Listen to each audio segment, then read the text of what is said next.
The August 2nd, 2011 meeting of the Iredell County Board of Commissioners to order. And if you would, join us in prayer, please. Dear Heavenly Father, we thank you again for this opportunity to assemble to do the business of this county. Father, we also recognize that we're your stewards, that what we have before us is things that belong to you and you've entrusted us for a short time. We pray we'll be good stewards. We'll operate in a way that will glorify you, will benefit those that we serve, and will honor your Son, the Lord Jesus, for we ask it in his name. Amen. Amen. Let's have stand with us and join us in the Pledge of Allegiance to the flag of our country. I pledge allegiance to the flag of the United States of America and to the republic for which it stands, one nation, under God, indivisible, with liberty and justice for all.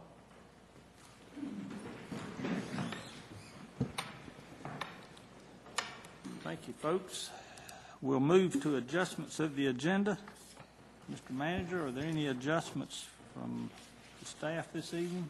Mr. Chairman, we have three adjustments tonight. The first one is labeled Memo 1A, and this is a request to call for a public hearing on Tuesday, August 16th, 2011 for the fiscal year 12 Rural Operating Assistance Program grant application through the NCDOT Public Transportation Division, and this is going to be from ICATS.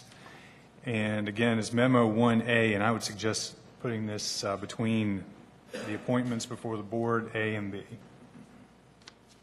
That'll be brought to us by Mr. Garrison. Yes, sir. Okay. The other two items are under closed session. One is under GS 143-318-11A3, and that's a legal matter. And the second is under 143-318-11A5, property acquisition. And those are the only adjustments we have. Okay, thank you, sir. Any adjustments coming from any member of the board? Hearing none, the floor is open for adoption of this agenda. Make a motion that we adopt this agenda, Mr. Chairman. Motion for adoption from Ms. Griffith. All in favor say aye. Aye. Aye. All opposed? Motion carries unanimously. We have no presentations of special recognitions and awards this evening, so we'll move to appointments before the board. And Mr. Garrison, I believe, has a guest with us he'd like to introduce this evening. Mr. Garrison. Thank you. I do appreciate you allowing us to get this on the agenda tonight. We have a person with us, Mr. Brett Wallace from HDR Consulting, who worked on our 5-year community transportation service plan in Iredell County. That's a plan that's required by the federal government for federal funds, and it's also tied in with some state funding. So it's important that we have these plans. Our last plan in Iredell County was actually done in 1994, and it was called a TDP, and it was a 4-year plan. And when that plan expired, we started asking about updating the plans, and, well, we've stopped the process for now or whatever. So we've been asking for quite a few years, and then a couple years ago, the feds came in and audited the FTA and said, you need to get all these transit programs in compliance. So now there's a rush to get these plans completed. About these plans, they're more or less a roadmap. They look at our administrative and operating and service functions, and they try to build a kind of a roadmap for where transit could go in the future or over the next 5 years. It's important to note that these plans are not written in tablets of stone, so they can be modified, and a lot of what concerns me about some of these plans might be the funding. You know, with the way things are now with funding and what the future might hold. The thing about the plan is it doesn't tie us to anything in the future. So with that, this is Brett Wallace, and I'll let him present the plan. Good evening, everyone.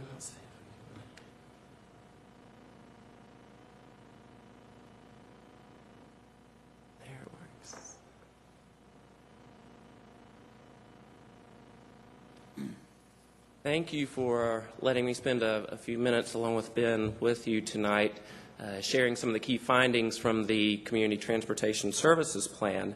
And I'll just present a few of the brief highlights, what it is, what some of the key findings were, and entertain any questions that you may have about the plan itself. As Ben mentioned, it's a 5-year plan, even though it's been 16 or 17 years since the last 4 to 5 year plan. But the main goal of this is to identify particular strategies, action items for transit, whether they be particular service enhancements or looking at administrative and organizational types of issues, and also funding availability. This is trying to set out a plan for where funding might come from over the next 5 years to pay for the types of service enhancements that are recommended. So it's tied specifically to funds. Anything we recommend as a project should have some source of funding attached to it. In the case, this is done for all 100 counties across the state. In the case of Iredell County, it's for ICATS as the single source of transit services in the county.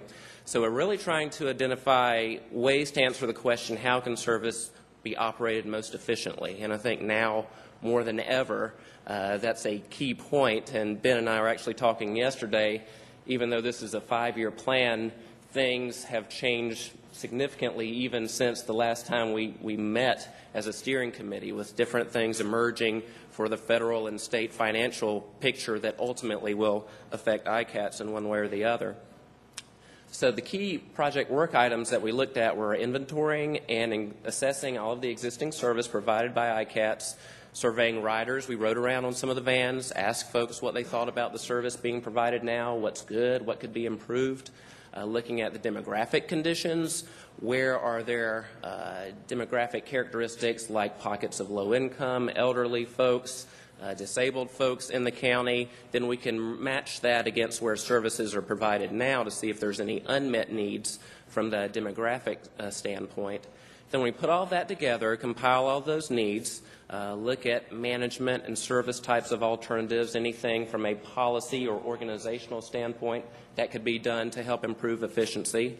One of the things that we're learning more and more about as a state area of emphasis is coordination opportunities. So how can ICATS work better with the surrounding counties? Are there efficiencies to be gained by working with the systems in Rowan, Cabarrus, and other surrounding counties? And all that gets put together into this 5-year plan of strategies and action items. So what did we hear from passengers? Again, I mentioned we talked to not only the agency representatives, but also riders themselves. Lots of strengths that were talked about with ICATS: friendly drivers, people feel very safe while they're riding, very clean vehicles. All in all, they were pleased with the type of service that's provided. The areas of improvement, this is actually kind of a good problem to have in terms of areas of improvement, because these are issues resulting from too much ridership. And I think that's probably a much preferred problem to have rather than no ridership at all. So there's a very high demand for service compared to other counties similarly sized across the state. Iredell County is transporting many more passengers than most of those counties. So as a result of that, folks may have to stay on the van for a while to get to their appointment. Because they're picking up lots of people, doing lots of pickups and drop-offs, sometimes the schedule adherence can be problematic. And sometimes riders have trouble making appointments just because there's so much demand for service. But Ben has already taken some steps, both with the software and organizationally with the agency, to make that a more streamlined process. Quickly talking about some of the current services. The Ride the Loop is the circulator that goes around some of the key attractions in Statesville, in and around Statesville, serving the mall, the Walmart, downtown, and other areas. So it's a good service because that area needs some sort of transit service. Some of the other things, there's a shuttle provided between the Statesville and the Mooresville campuses of Mitchell College, providing an important connection for those students. It has growing ridership, and as Mooresville campus has grown, Statesville campus has grown, it's been able to change from semester to semester to adapt to those needs. In terms of human service agencies, those needs are being met. The agencies are pleased with the service that they're getting from ICATS. The fact that Ben and his folks combine passengers from different agencies on the same vehicles helps that efficiency tremendously. And right now, the general public, That service is provided to all county residents on all days, Monday through Friday. There's no geographic limitations on that service, and it's got a very high ridership. Looking at the impacts of that on the flip side, the Ride the Loop, it's a long route. It's a low ridership route. In recognition of this, Ben has already looked at, actually curtailed a couple of days of service, so now it's operated 3 days a week as opposed to the former 5 days a week. But that's something else to keep an eye on, that ridership as it continues over time, what the change is going to be there. The Mitchell Shuttle is currently not promoted really other than to folks attending one of those two campuses. So there's a unique opportunity to expand that service to incorporate more of the market in terms of general traffic going back and forth between Statesville and Mooresville. Human service, as we mentioned, there's long travel time, and the same thing for general public trips. It's long travel time with limited evening and weekend service. So just highlighting a few of the recommendations. Again, these are our 5-year recommendations. We prioritize them as according to high, medium, low in the full plan. And this is one of those things where as we got closer to the end of the planning process, we were seeing some of the constraints that were going to be out there at the federal, state, and local levels in terms of funding. So we actually pushed some of these on out further into that 5-year, the latter years of that 5-year time frame. One of the items that we talked about was opening a satellite facility in Mooresville, recognizing that there's a lot of service centered in Mooresville rather than sending vehicles back and forth at the beginning and ending of every day from Statesville. Is there an opportunity to house some of those, have like a satellite facility where folks can go and leave the vehicles there as well as do some administrative type of work instead of driving back and forth? Hiring additional staff to meet the high demand for service. This goes back to my earlier comment that demand is high, demand is growing. In an ideal world, if funding were available, you'd want to hire additional staff to provide services because the demand's there. But again, that's recognizing the current financial situation. It's going to be difficult to have any expansions, and we don't want to present false hope for giving you a pie-in-the-sky plan here. Ben has mentioned that sometime over the next few years, he may decide to move on to the next stage in his career. So one of the things to begin thinking about is a succession plan administratively for ICATS, continuing to monitor the ridership for the Ride the Loop service, and then, as I mentioned, marketing the Mitchell Shuttle service and educating the first-time riders so that they better understand how to use the service when it's operated. Building upon that, what are the opportunities to expand, provide more service to general public riders, folks working that may live in Statesville, work in Mooresville, or vice versa, expand that shuttle that's already going back and forth between the two towns to create something that attracts a larger market share. Improving the efficiency at the facility in Statesville. There's a couple things that we mentioned related to the phone system, upgrading the phone system so that folks can get in more easily. Some facility renovations that could help improve the storage and administrative space there. The CATS 83X service, formerly the express route from Mooresville into Charlotte, no longer operates, but certainly there is a need for that commute traffic from Mooresville as well as from Statesville on into Charlotte. So as time goes on, keep an eye on what those needs are, and are there alternative ways of providing that service, whether that be through expanded van pools or something else. And then exploring the possibility of establishing a regional provider. The 4 counties to the west, centered around Hickory, Alexander, Catawba, Burke, Caldwell, have a regional system. This is where the NCDOT is going in the future in terms of trying to achieve operational efficiencies that may be gained by multiple counties partnering together and forming a single system. However, that is not a formula that works well everywhere. That's something that's very tied into local needs, local issues, and it's worthwhile to begin having those types of conversations, but not recommending that a regional system be established, but it's worth at least exploring that to see what those opportunities might be. And then what we tried to do was project out a 5-year synopsis of system expenses and revenues. Again, what you see here basically is adjusted for inflation for administrative and operating, continuing the existing system as is, What you see down there at the bottom, new intercity local services, that's the expansion of the Mitchell shuttle to have a more general public type of service between Mooresville and Statesville. A renewed commuter service, building on the CATS service. But again, we pushed all that out to 2015, not knowing, recognizing that that's not a feasible thing right now, but not knowing what that picture may look like in a few years. And then the capital at the bottom is facility renovations that we had mentioned for the Mooresville satellite facility as well as Statesville. And again, the system revenues tied to that, it was in the plan we lay out specifically where these funding sources would come from, the various federal and state pots of money. Primarily, we concentrated on those, looking at other opportunities for partnering with Mitchell for contributions for their service or bus stop or some of those types of things, private contributions that may be possible. But again, nobody can say that they're in a good state financially right now, so we push those things out to the latter years.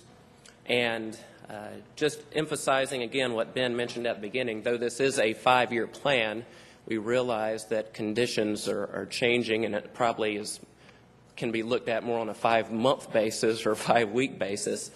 This is meant, it's a spreadsheet. The budget tool that you see is in the form of a spreadsheet, so ICATs can look at that on an annual basis, look to see how conditions are changing, make those adjustments as needed. So it's meant to come back on a recurring basis.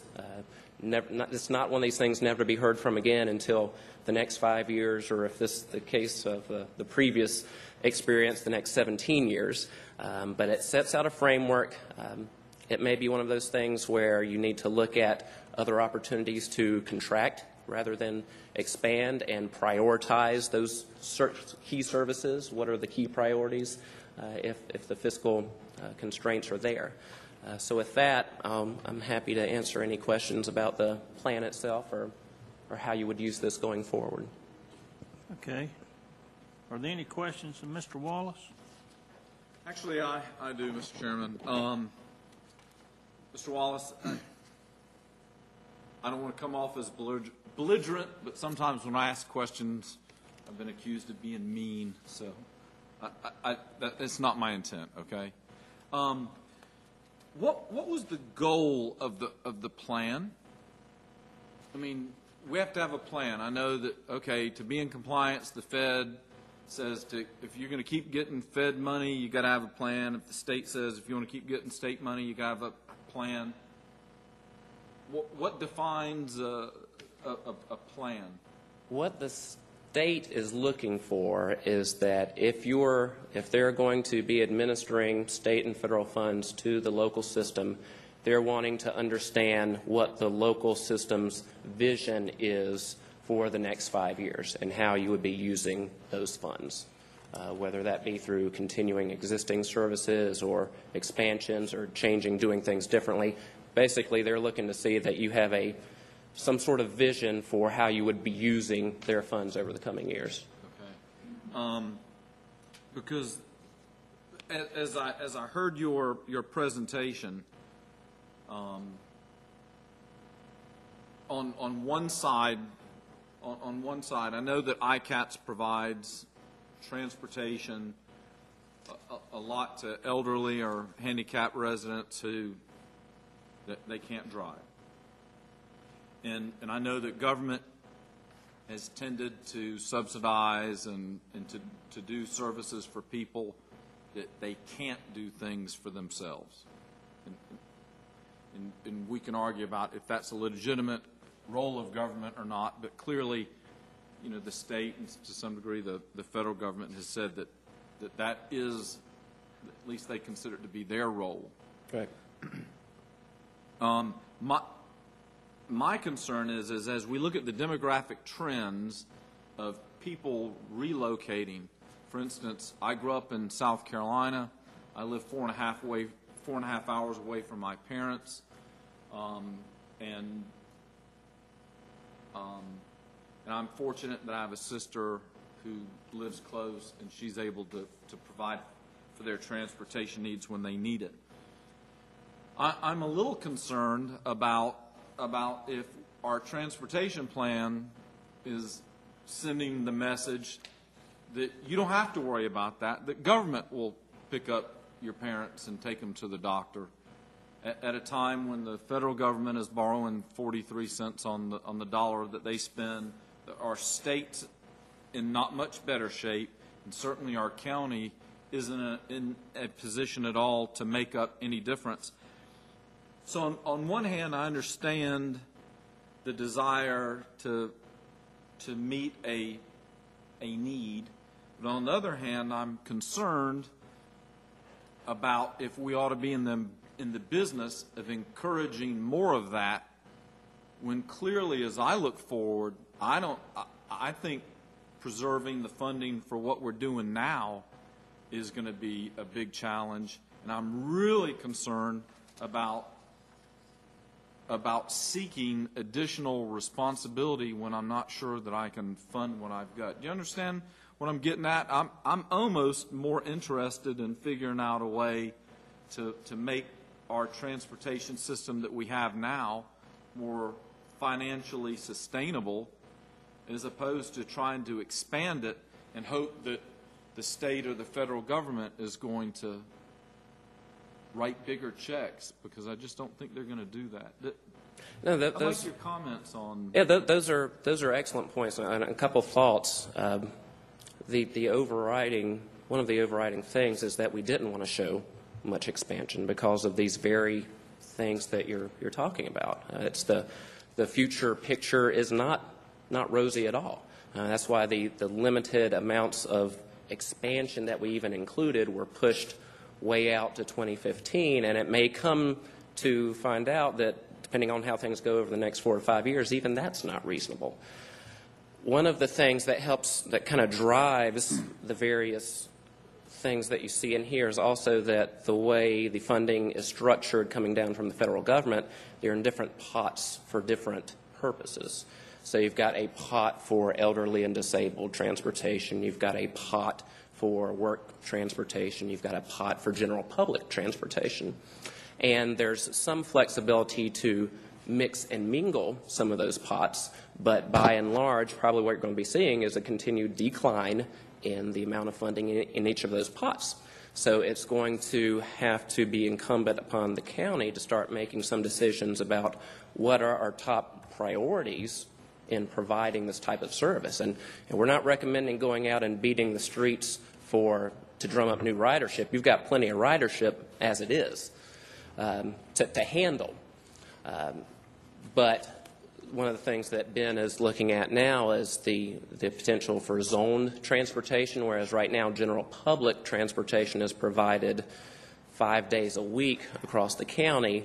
A number of counties have implemented systems where you divide the county up into different sectors, and perhaps 2 or 3 days per week each service is provided to each sector.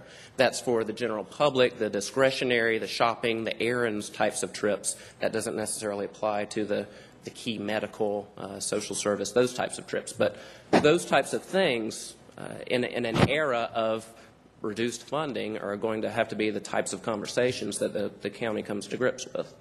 You say that the plan doesn't seek new riders, but under recommendation number 5, market the Mitchell Community College shuttle service.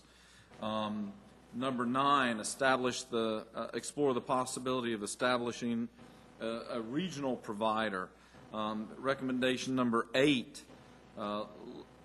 look to replace the 83X bus from Charlotte to Mooresville, which was requiring, if I remember right, about $100,000 a year or more subsidy from the town of Mooresville to do that.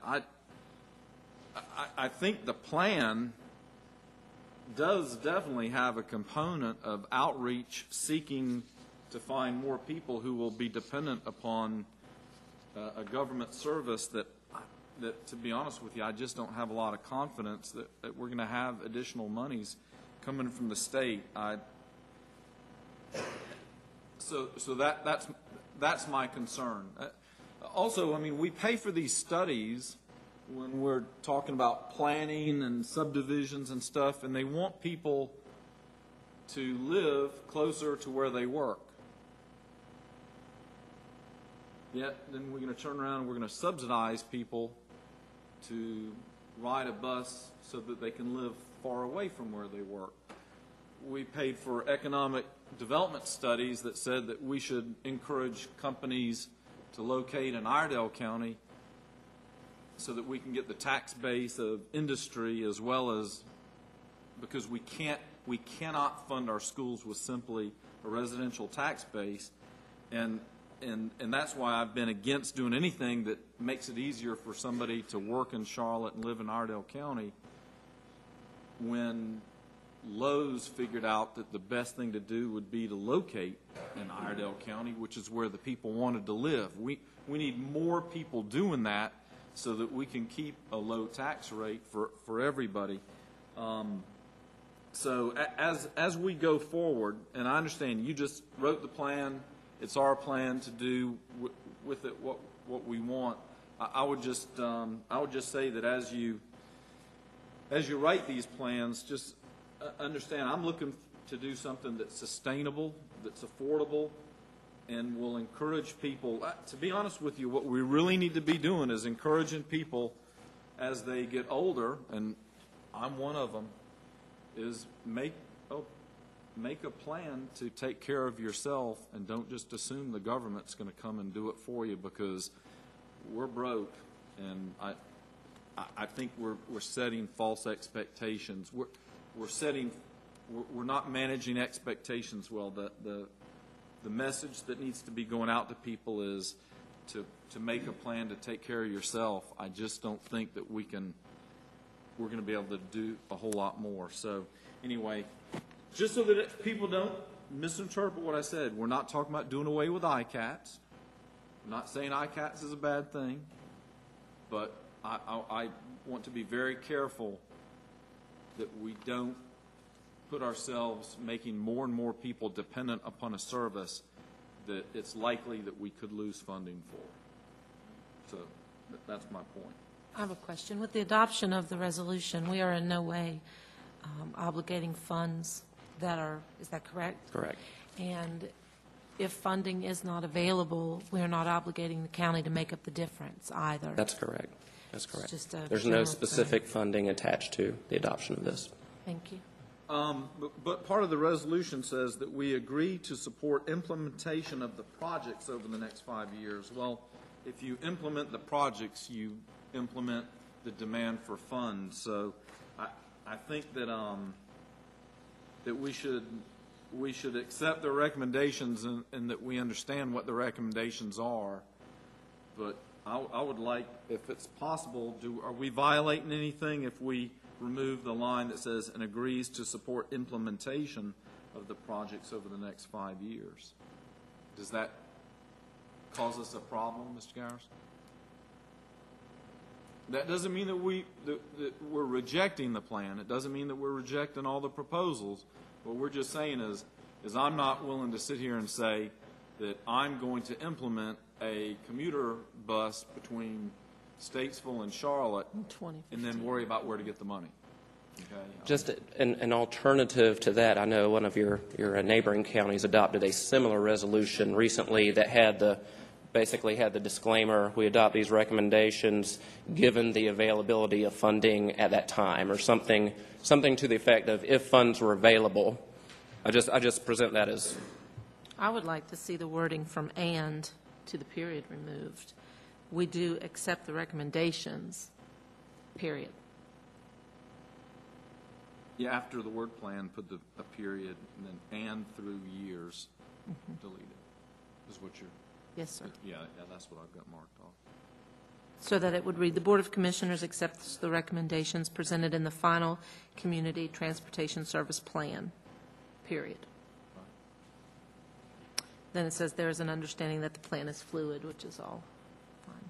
Mr. Garrison, just to clarify things, if we could provide a bus service that paid for itself, I know that there's a lot of folks in my end of the county that do work in Charlotte and really did appreciate that bus service, but CAT, the Charlotte bus service would not allow that bus to charge a fare that covered the cost of the bus. even if the people were willing to pay it. Even if the riders were willing to pay it to make that bus self-sufficient, their rules for that bus service, for their system, wouldn't permit them to have a different fare than all their other buses, which is kind of what the Soviet-style system of transportation would be, one size fits all. So if we can have buses providing a service and the fares can pay for the service, then that's that's great. I don't mind us doing it, but I think we need to be real careful about what we commit the taxpayers to subsidize. That's it. I think these are excellent points, and I've been involved in transportation since '91, both directly and indirectly, and since it became a county department in 2003, and we have never tried to provide any service that we could not fund, that there was not funding out there.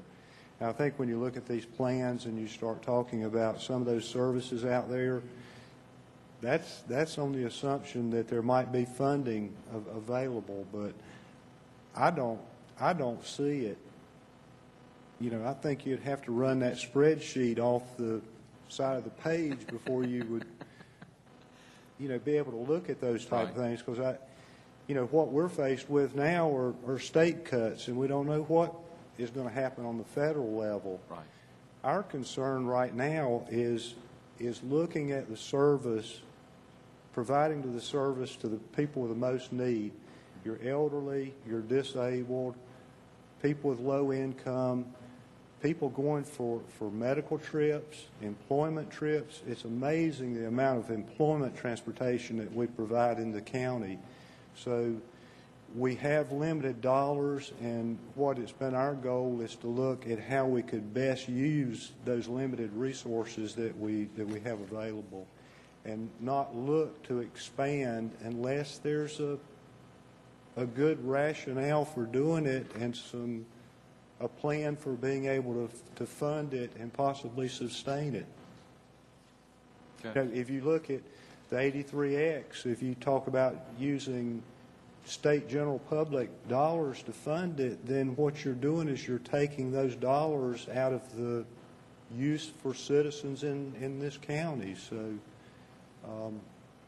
our concern is supporting the needs within our county. So I agree with that assessment, Mr. Garrison. The impression I came upon with, even if you consider that revenues will be unaffected by the present economic dislocation, and they are as rosy as projected in this study, these additional capital projects are not sustainable, to use Mr. Robertson's word, and I think that adequately applies to this, unless the program is subsidized out of the general fund of the county, or unless we increase the rates that we charge people to ride. Now, in addition to that, this board has always been very reluctant to subsidize the 83X bus plan. I think if we proceed in that direction, we're going to not only expand the task that we would assign you to do, we're going to change the focus of that plan. And we have been subsidizing the riding or transportation of people who are unable to care for themselves. We're going to begin to subsidize the transportation of those people who are fully able to provide their own transportation. And if we begin down that road, there will be no end to it. If we think transportation costs are high now, wait till they're free for the people using it. Then they will become extraordinarily expensive. So I think that we ought to be careful to go down that road. And I would be reluctant to do that in the future, and I think that's probably the unanimous consent of this board to move in that direction. Well, and I also have concerns that the assumptions that have been made, because we've had a good relationship with you, that when you do retire and a new director comes on, those same assumptions may not be in place, and they fall back to a plan like this and said, well, you agreed to this plan, and, I want to just see a good working relationship. Well, on what Chairman Johnson said about the people that really aren't in need, I'm looking at the students that are traveling between Mooresville and Mitchell. Are we transporting students from one class to Mooresville into Statesville? Is that what they're doing, or? They're coming from Mooresville to Statesville for classes, and they're, with the campus opening down in Mooresville, what we foresee happening is students from Statesville going to Mooresville for some of their classes. But they're not necessarily students of need, though. I mean, I would think most of them probably could afford their own transportation. So, in some cases, that's probably true. I was surprised to find out from the community college that, in talking with them, that 80% of the students that are attending community college now are in applied science programs. So, you know, they're going back to college because they've been displaced, and they're going back to college for training, hopefully to lead to employment. So we do get a mixed ridership on that, but I think a lot of those folks are people that are in those applied science programs that are going to school. And, you know, with Mr. Johnson's comment too, with the population aging in our county, if we can keep up with our target populations, we're going to be doing good with a projected. So.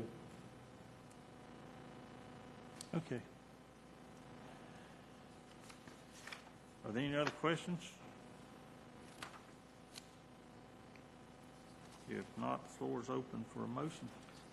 Mr. Chairman, I move for approval of the resolution as previously as written, with the stopping as discussed earlier, eliminating the part that says "and agrees to support implementation of these projects over the next 5 years."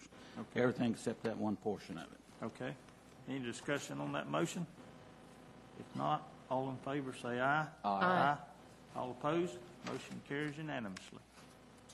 Thank you. Thank you, Mr. Wallace. Thank you. Yes, sir.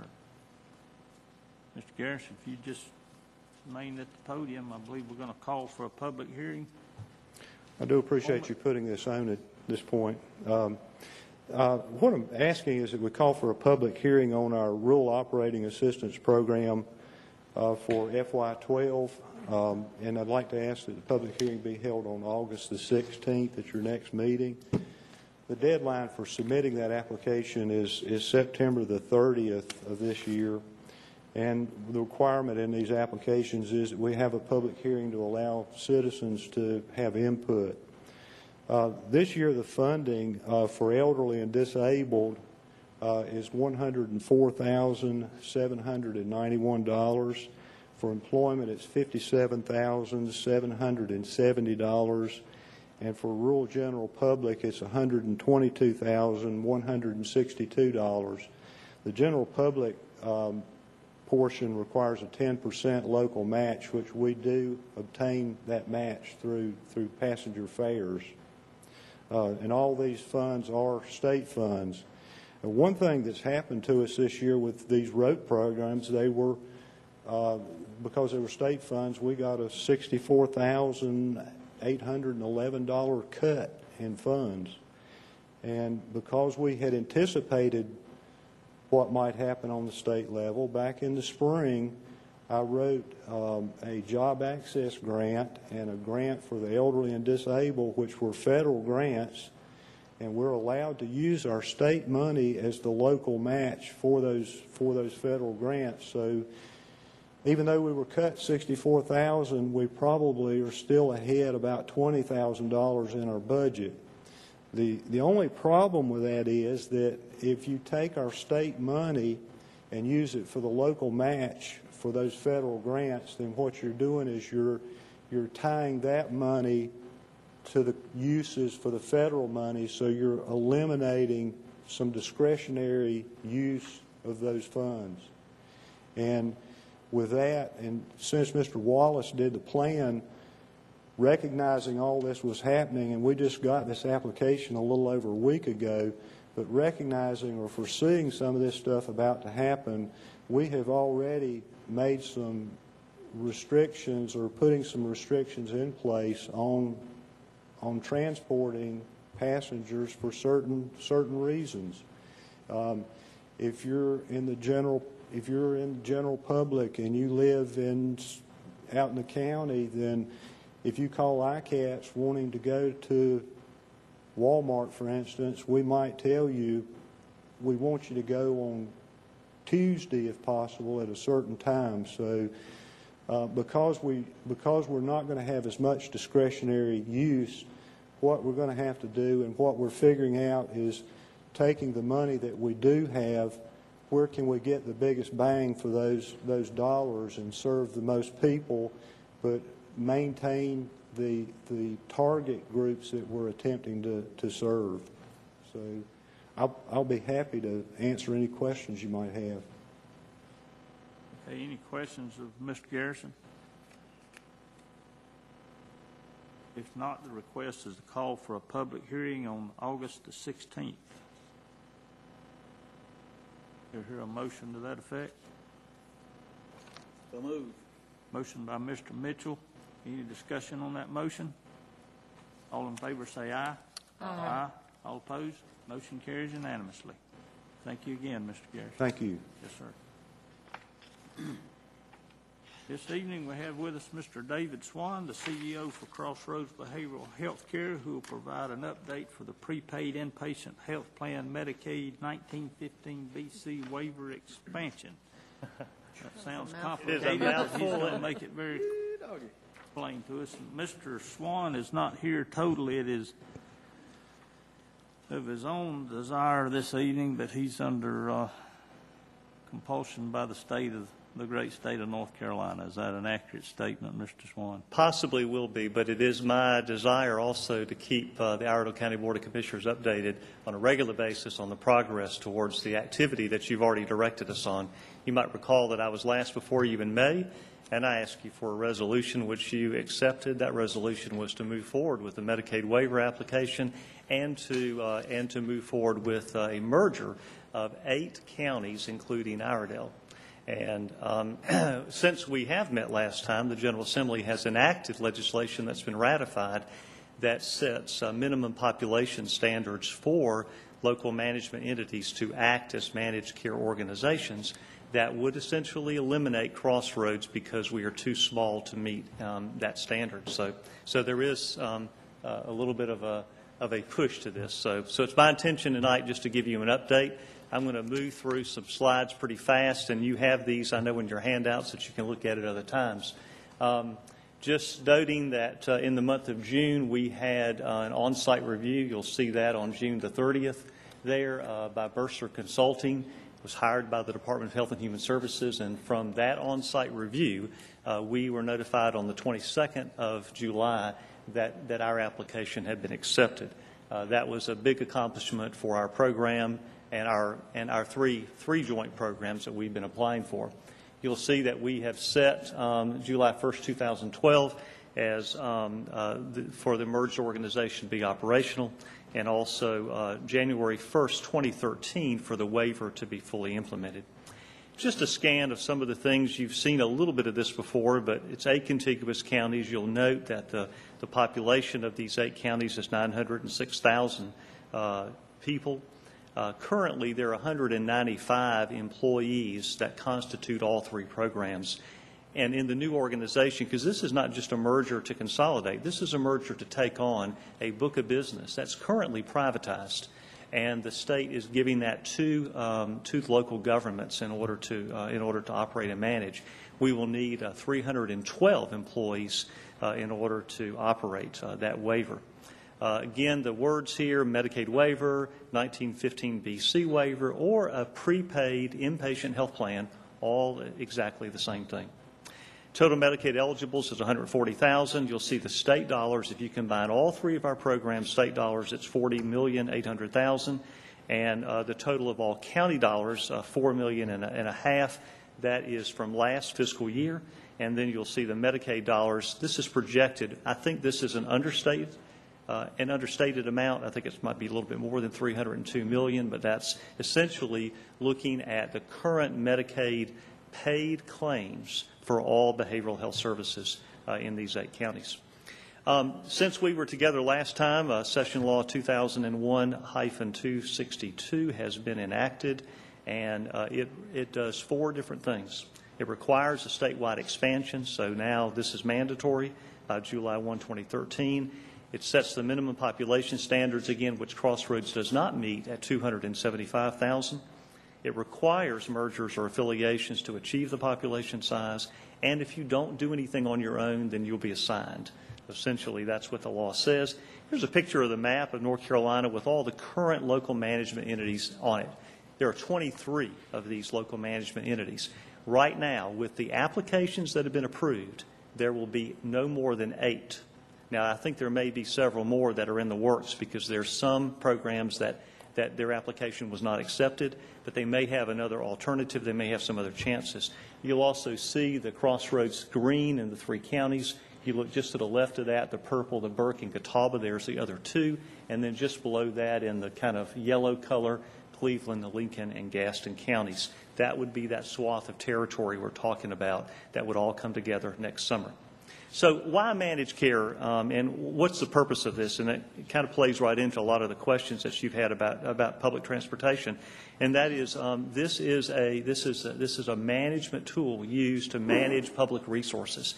It is used to manage it more efficiently and more effectively. So, and it's often done so in physical health as well as behavioral health care. Currently, there are 34 states in the nation that are operating a managed care waiver just like North Carolina will do statewide. States may apply, and North Carolina has applied to the federal government. Precisely, it's to the Centers for Medicaid and Medicare Services. They have the authority to authorize or to deny. They have approved North Carolina to move to the statewide waiver. And, of course, the advantage to state and federal governments that I've explained before is to manage the growth of Medicaid expenditures. It's about not letting Medicaid get out of hand in one way, but then providing better quality care to others. So, again, more purpose. It is, I've already said, the growth of Medicaid. So that's certainly one of those big things, and there's an objective, again, to manage a system so that a person is guided to the appropriate level of care so that they don't get more than what they need, they don't get less than what they need, but they get what they need. Certain advantages to the states. It's to prove efficiency, improve quality and access to care, and cost containment. In the past, states have sometimes elected to privatize this whole system, which would mean Crossroads would not be doing it at all, nor would we be merging, nor would there be an 8-county organization of local governments doing that, but it would be operated by a statewide vendor at the private sector. We did not want that to happen. A lot of people didn't, and what the state decided to do was to use local governments to do this. So that's what the current is there, seeking local management entities. That's the acronym for LME, or the written part of it. Large enough to develop managed care capacity, or you have to merge to get large enough. More advantages. Waivers generate predictable Medicaid cost and best practice financial incentives. They certainly have an impact on the number and size of LMEs, and I've already described that. It actually will net reduce the number of local management entities in North Carolina, and it returns utilization management of Medicaid to the community where that it can be more closely managed with our citizens. And it combines Medicaid and state-funded utilization management activities. That's what UN means at the community level. Advantages to counties.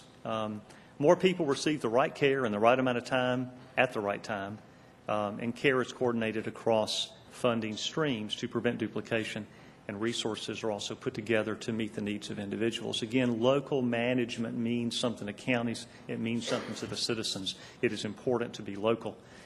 Managed networks also ensure this local system of services. So coordination among all the other care. That's not what a private sector vendor can do from outside of North Carolina, but people right here in Iredell County can make that happen. With transportation, as we've just heard, with social services, with public health, with the public school system, all of that in the network that we currently have.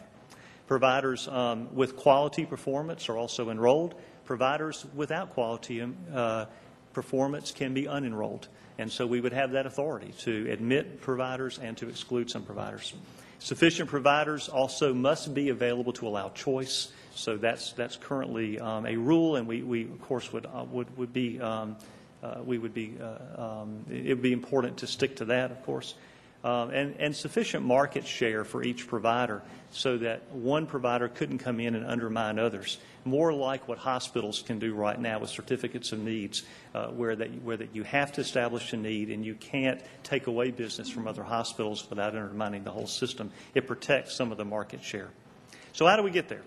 Well, we're charting this course. And so here's the 8 counties, and our key considerations have been geography and philosophy. When I came to you in May, I said, you know, the state law allows us to be non-contiguous, but I don't think it's right.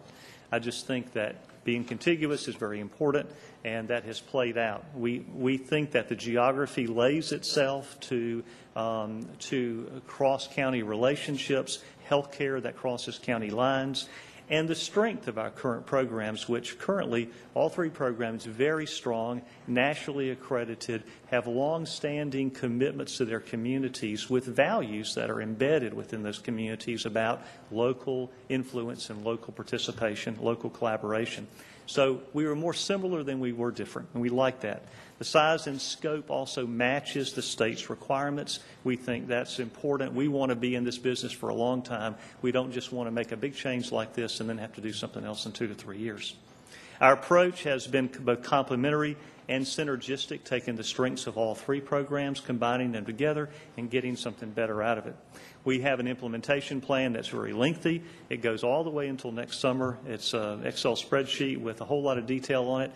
We've been building it out every couple of days. We add a little bit more to it. There's a whole lot going on with that, but it all culminates next summer in the full merger and then the launch of this waiver in January 1, 2013.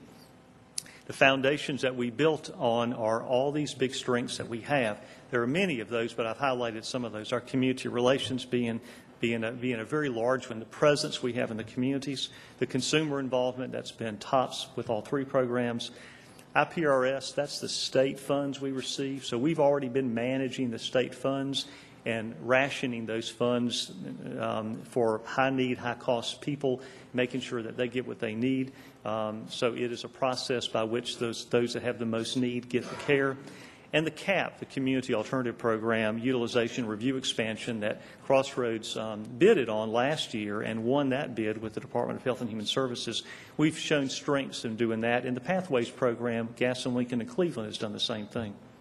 And so this joint plan from all 3 of us also, of course, has your support, and it has the support of the other 7 counties already, and it has the support of our 3 mental health boards, which we're quite pleased with. That stood out by the federal reviewers, by the way. They said, in just a couple of months, you've got all 8 counties to agree on this, and you've got your 3 boards to support it. That's pretty good. So the construction of our joint plan, we're trying to balance these current responsibilities. We still have to keep doing business as normal until next summer. And so we're trying to do that. We're building this whole new book of business. We've got to add a lot of new functions. We're going to start adding staff in the fall. We have to coordinate the merger with national accreditation and the waiver readiness. And then this build out, we have to continue to build out this. We have to be ready 90 days ahead of when we launch this waiver. So we have to have everything in place a full 90 days before that happens, including the IT system, all the employees, and all that. That's a federal requirement in order to do this. We have to recruit the employees from the current talent pool, and we'll also be doing that from external applicants. Our IT platform needs to be finalized. We're in the process of building that right now. We have to hire a new medical director that will serve all 8 counties, and so we have to develop that new role. That's pretty much been done, and that person should probably be on by November or December, and they will work throughout the 8 counties.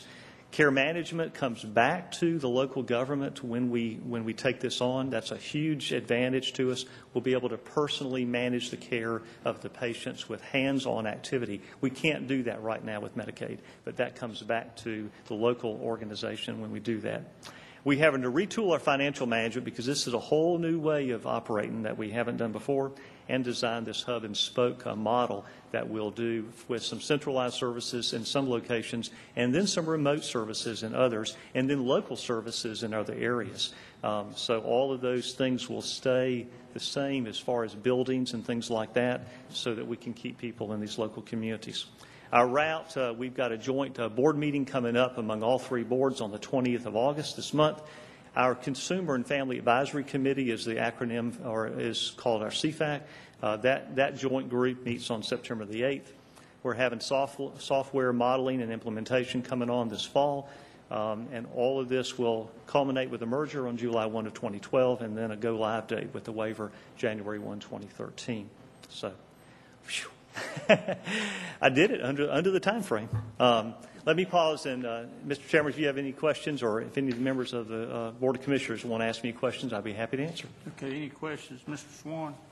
One statement and one question. Yes, sir. 34 out of 50 states are going by the waiver to the rule and not the rule. You have to have a waiver? Yeah, they are using the waiver to administer their Medicaid program. That's correct. 34 of those states, because it fixes the cost of Medicaid. It slows down the growth of it. And as you've already pointed out, counties can't keep up with that. Now the counties don't have a piece of that pie right now, but the state cannot keep supporting the match to Medicaid. It's 37 cents on every dollar. Yeah, no, my point is just waivers. If a program is set up correctly, a waiver should be the exception. Why would you need the waiver? I understand. And if you've got 34 out of 50, that says 68% of the people can't operate under the program as it's designed. Yeah. That tells me the program wasn't well designed. So that's exactly right. Well, and I know you know a lot about health care. This actually turns the table on the fee-for-service system. So right now, the current health care system is built on you do more, you provide more, you make more money, but the payers have to pay more. This turns it around and sets us up for giving or for having incentives to early intervene with people, money up front, so they don't need the high-cost, high-need services later on in life. So it helps us to right, I think, what was wrong with financially. There was a disincentive to doing that in the past, and this gives us the incentive. One other question. You said that y'all had a mechanism to drop providers that were insufficient. Yes. Have y'all established criteria for defining who is insufficient, and will there be people who are looking to see if anybody falls into that category? There are currently criteria that we already use, but those criteria are going to be stepped up in this model. And then there's going to be criteria just for the available funds that are present to use. In the first year, every provider that is enrolled with Medicaid and has a relationship with us will continue to be a provider. During that first year, that's when we'll be assessing whether we need all of those providers or not. Good. I applaud your efforts to try to contain the cost, because it's the blank check days are over. It is the name of the game, and we could not do this without your support, so thank you. Appreciate your leadership. Okay, any other questions? There will be a joint meeting of all three boards on the 20th, and I'll report back to you folks after that, because I'll be at that meeting. Thank you, Mr. Swann. Thank you very much. Appreciate you having me. At this point, we'll call the meeting into a public hearing in regard to a consideration of a franchise request from LifeStar Emergency Services, LLC, based out of Winston-Salem, North Carolina. Folks, this is a public hearing, and Mr. Jackson looks like he's going to do the intro here. Yes, sir. Just to get things going, county staff received a application from a for-profit business called LifeStar Emergency Services to obtain a franchise to operate an ambulance service here in Iredell County. So that's what we're considering or offering for your consideration tonight. And what I'd like to do is have Mr. Mike Hoots, who's CEO and President of LifeStar, come up, and he's going to give you a presentation about his business and then answer some questions. We also have here with us tonight David Clore, our EMS Director, who will offer some information and recommendation regarding the franchise.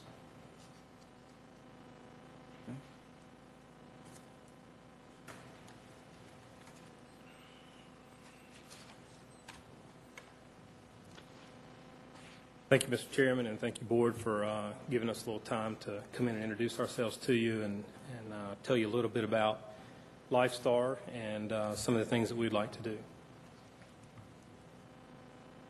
Let me start off with giving you a little overview of my leadership team. As mentioned, I'm Mike Hoots. I'm the director and the owner of LifeStar Emergency Services. My background is 28 years in fire and rescue service.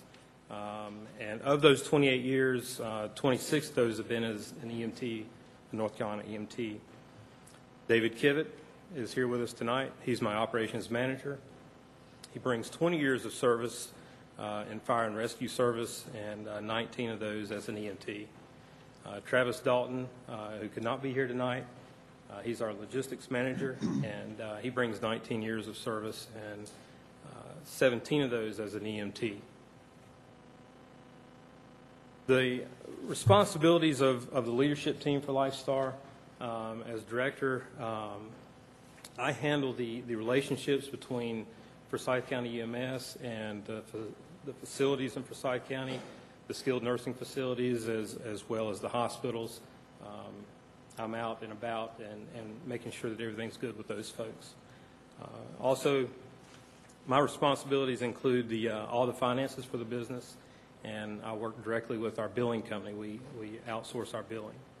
I'm also responsible for recruiting and retaining good quality employees, and that's been very beneficial and helped us be successful to this point. So I handle all those human resource side. David, as operations manager, he handles the day-to-day operations. He's the first line of attack if we have questions that come in. He's there with the dispatchers, the EMTs, handling scheduling and making sure that what we commit that we can do, that we're handling, and making sure that we're staying on track with those things. He handles our quality control and all of our compliance topics that we follow for our rules and regulations with the county and with the state. Travis, as the logistics manager, he handles our vehicle maintenance, facility maintenance, and make sure that we've got good quality equipment, and make sure that all the trucks are properly stocked and ready for service. A little bit of history about LifeStar. We're a new company. We started up 2 years ago, October 2009. We started our operations in Forsyth County. In Forsyth County, we are providing 911 backup service at the BLS level, and we're also handling convalescent service. We started off in 2009 with 3 ambulances and roughly 25 employees. With those resources, we were able to handle about 300 calls per month. One of the main things that we try to make sure that we're doing, in addition to providing proper patient care, is to make sure that we're customer service oriented. We're in a market where we have competition, and quite honestly, we want to be the very best that we can and provide a superior service. Our business model is based on building partnerships with the agencies like Forsyth County EMS and the EMS agency here. We intend to make sure that all of our actions are in compliance with what they're looking for. We understand that we're an extension of the service that's being offered here.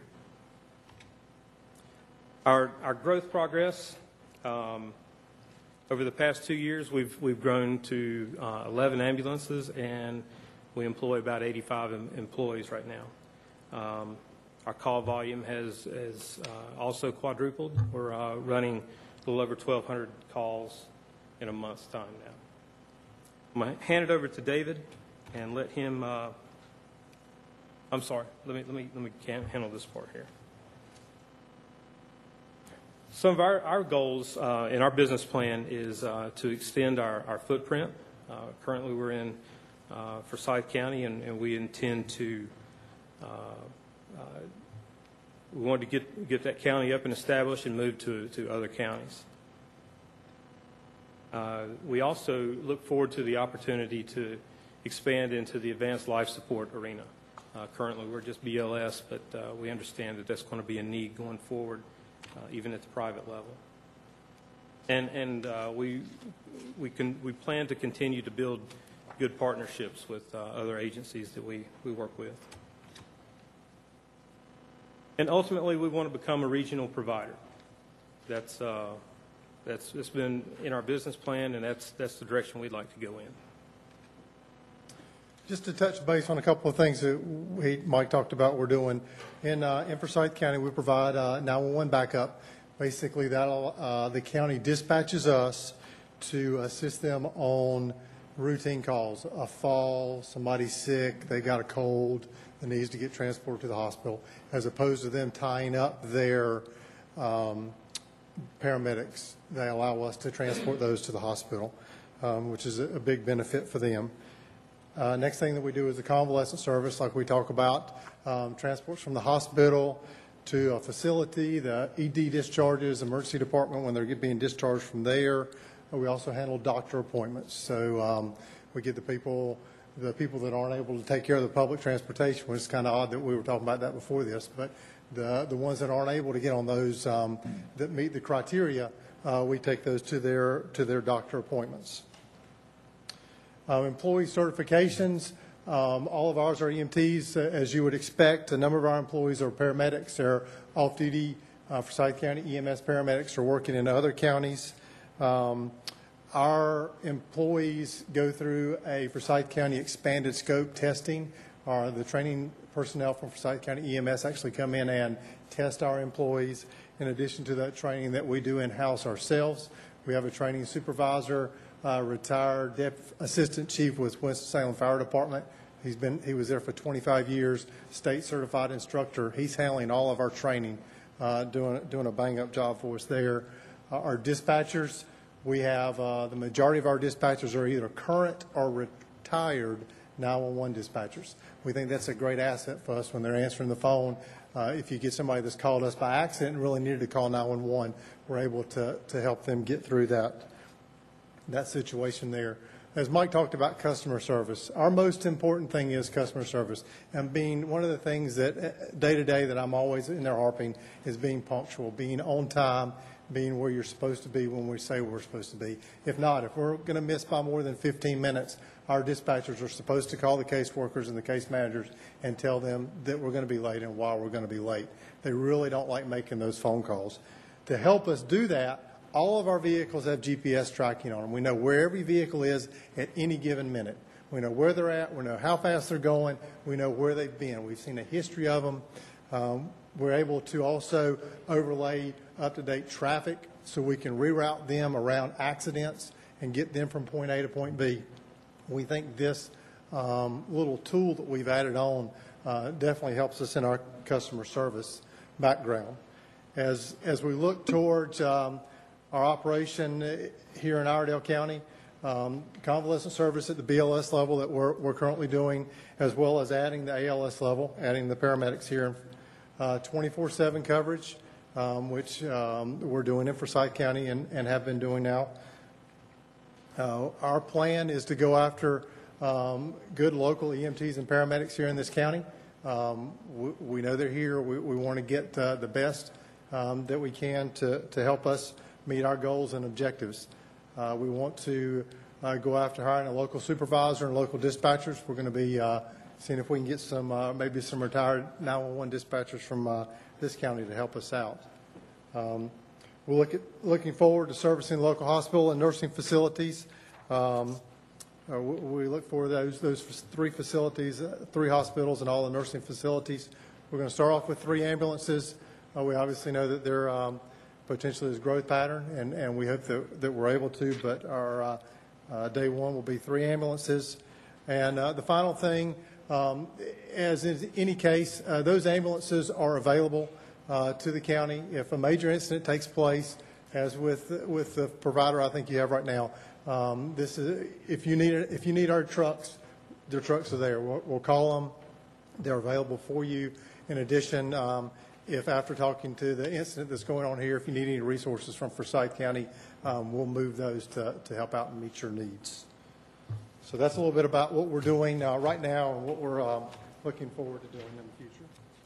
Okay, just to wrap up, reiterate that we built this business off of a model that includes building partnerships with EMS agencies.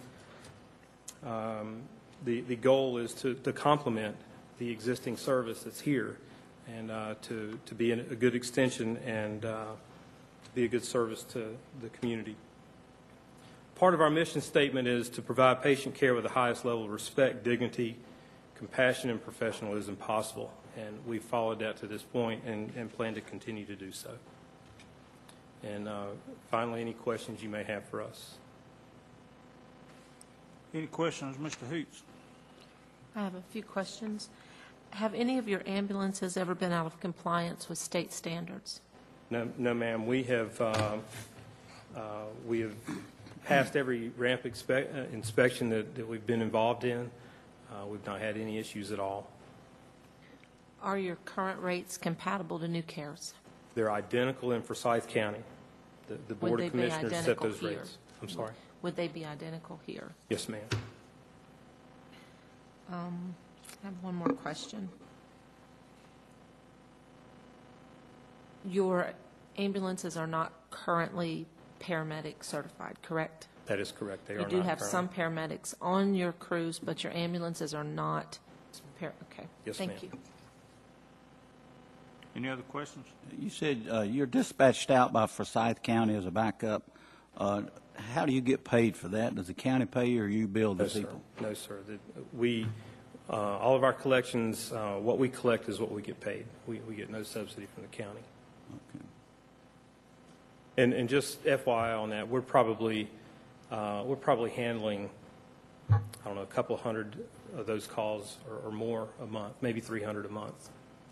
Are you the only service in Forsyth County, or are the others? No, sir. No, sir. New Care is serving Forsyth County as well. So just the 2 of you then in Forsyth? That is correct. Any other questions? I have a few questions for Mr. Clower. But, okay. Mr. Clower, is the county currently satisfied with New Care service? There has been some issues in the past. I think they're on a strong process to correct those issues. I think the board aware of some of the current issues we've addressed, but they have showed a strong urge to correct those issues at this time. Is New Care currently able to meet the demand here in Iredell County? As far as I know, yes.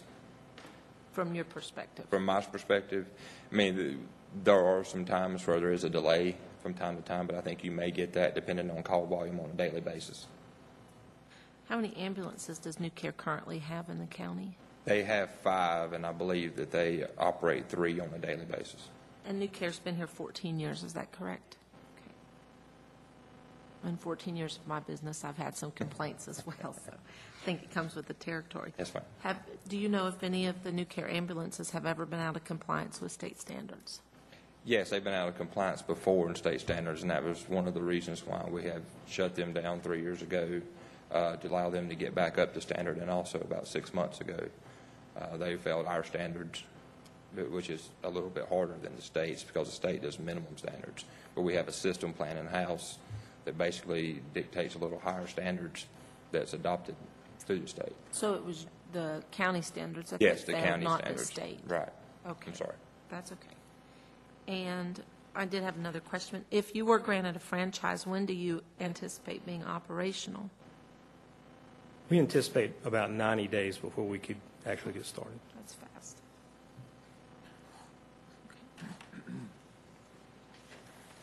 Thank you. I have a couple questions, Mr. Hoots, if you would, please. You say it's your intention to enhance the level of your service from basic life support to advanced life support. Where are you in that process? I mean, are you... We have not started down that path right now. Forsyth County does not allow us to operate at that level. This would be our first opportunity to go there. Okay, you said from the time we granted this franchise to the time you would be operational would be approximately 90 days. Yes, sir. Now, within 90 days of the issuance of that franchise, would you be able to provide advanced life support, or would it be sometime after that? That is our goal, to be able to provide that in 90 days. Okay. That would be our goal.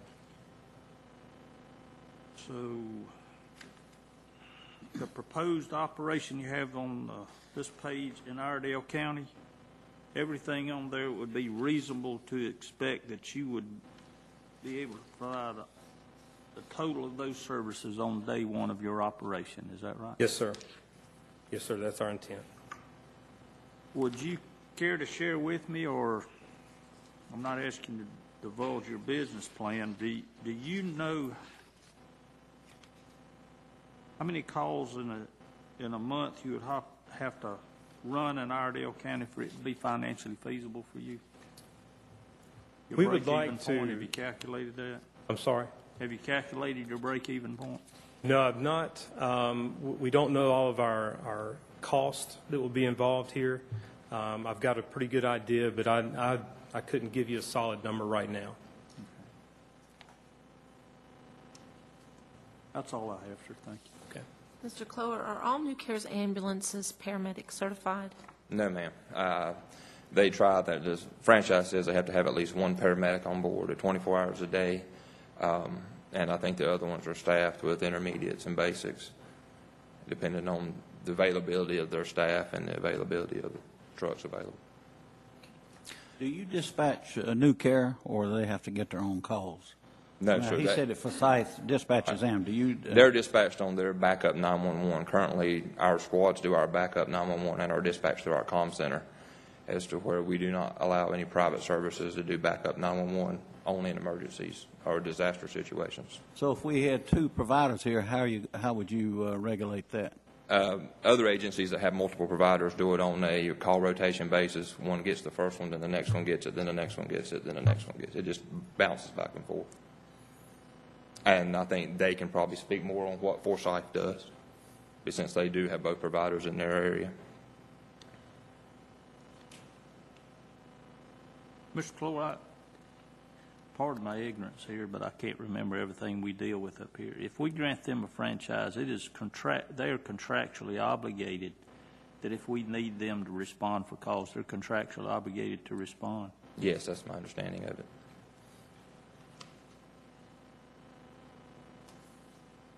And the way is, if they're actually on the call, that one of their units are actually transporting a patient, if we need that unit to handle a disaster situation, as soon as they clear their patient, they'll report to wherever we do a staging center at, and then report to under us. And I have, during my part of the investigation of their application part, I have contacted both Forsyth County and North Carolina Office of EMS, and both of them have given good reviews, no issues or complaints, so no compliance issues noted to this date. Okay. Can I ask Mr. Clower a question? Yes, sir. Mr. Robinson has a few questions. In your opinion, Mr. Clower, what are the advantages and disadvantages of us granting a license to another ambulance provider? Well, the advantages I would see would be more ambulances in the county, ability to respond in case of emergencies. As you know, due to our limited budget, we cannot provide the service all the time, and it would give us more backup if needed in case there was, with two major interstates, the ability to add more ambulances if needed. Also, competition may pull out the best of the private agencies. Since we're not in charge of those, it may tend to make them both better. The disadvantages for us is they may pick up more calls and take some calls away from us, which that's not that big a deal at this point, but because we want them to handle most of the non-emergency calls anyway. But that does also take funding away from the county. And the other disadvantages would be that the market share may be mixed between the two services. So they may end up having to reduce units. It's going to take funding away from the county. How much? That is going to be difficult without a lot of paperwork and trying to figure that out. But you can basically average that most of the convalescent transports are guaranteed money through Medicare or Medicaid. Because the plan that you gave to us showed for the next 5 years you were going to need additional, I don't have it in front of me, but yes, you showed that, right, that you were going to need, because of the volumes or whatever, yes, you're going to need additional staff, blah, blah, blah, for the next 5 years. Right. And it was in the hundreds of thousands of dollars a year additional each time. Yes, sir. Does that change? Is that the same? Those figures were strictly based off 911 calls. That didn't factor any of the convalescent transports that New Care does into those numbers. Okay. You're picking up another probably 400 calls a month. Do those call? What I'm trying to get at is the money that you said is going to cost us extra for those next 5 years.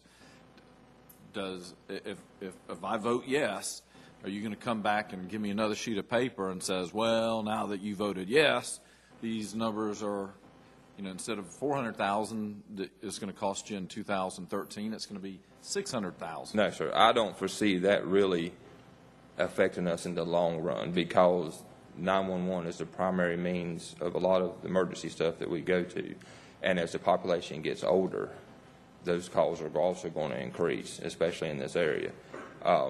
I do also see that their numbers will go up on the convalescent doctor's office visits and that type of stuff, but I don't see it really affecting our numbers that drastically that would cause us to change any numbers or have to increase anything outside of what you already have. You said we'll get less money, but not a whole lot less money, but you really don't know how much money. Well, that's hard to judge. I mean, it's very hard to judge without those numbers and talking in the future, so.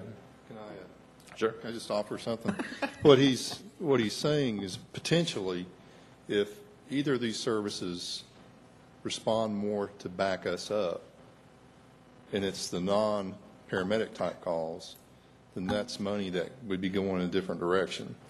We don't really do a whole lot of that right now. We have rescue squads that help back us up.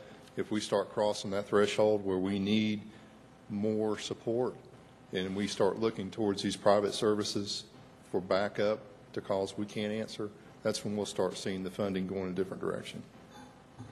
Does that make sense? Currently, the Because those rescue aren't calls. squads, Those weren't be calls that we're transporting. Right. currently the rescue squads provide that service at no charge. Right. correct? Well, They charge the patient. some charge and some don't. But if we They have charge an insurance, not the county. right, this county's not subsidizing any of that. Mr. Clover, do you see that the market could support 2 franchises? I think, of course, my expertise is not in private ambulance service on that. Okay. But I would see with the aging population, the routine convalescent trips are going to increase, especially over the next 10 years. So if there's not enough, their New Care, if they're only service here, will have to increase their stuff, or that's going to fall back on us to keep those numbers going. And as that market increases, if something would happen in one of the agencies, if it's the sole agency goes out of business, we're going to have to absorb even more calls than we would at this point. So it kind of gives us a buffer. If one goes out, we have another one here, as compared to if the current situation goes out, now this all falls back directly on us. I believe I heard LifeStar say they would have 3 units in the county. Yes, sir, Will they I believe all that's- 3 be running at one time, or will that be staggered? I'm assuming that all 3 will be running at one time. Is that correct? What we would do is monitor the You demand. you said you were going to have 3 units stationed in the county. Will they be active all the time, or you have them on staggered shifts? Or We would always have the minimum required, whatever they recommend that we have as a minimum. But we would obviously monitor the demand. And if we're not running if there's not a need for 3 trucks at night, there's no sense in doing that. David, how many does New Care have on it? New Care drops to 1 truck at night. Also, they have staggered times, but at night they drop down to 1 truck All at right, night. they keep also. one station down at Mooresville all the time, don't they? I think they have it, and New Care can answer more, but I think they keep one stationed in the Mooresville area during the daytime.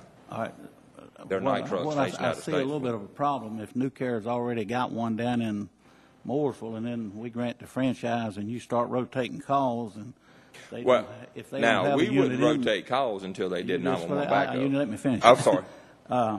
If they have a unit down in Mooresville, and LifeStar has theirs in Statesville on a rotating basis, if you get a call from Southern End and it's their turn, would you bump New Care to send one all the way to Mooresville? I see a problem there. Well, I think there's a misunderstanding. We don't dispatch. If Mooresville needs something, then they contact them directly. They don't go through us unless they're doing 911 backup. Well, I thought I understood it said The AM. normal dispatches both agencies do in-house and independent of us. They don't do anything through us unless it's a 911 dispatch or a backup only. All right, if it's a backup 911 dispatch, New Care's got a unit sitting down in Mooresville, but it's his turn to get a call, and the call is down in Mooresville. Would he be sent all the way to Mooresville when you've got a unit? The closest unit would take the call. I mean, that's our Closest unit, practice now okay. for our units. Mr. Hoots, is it your intention to operate countywide? Yes, sir, it is. Yes, sir.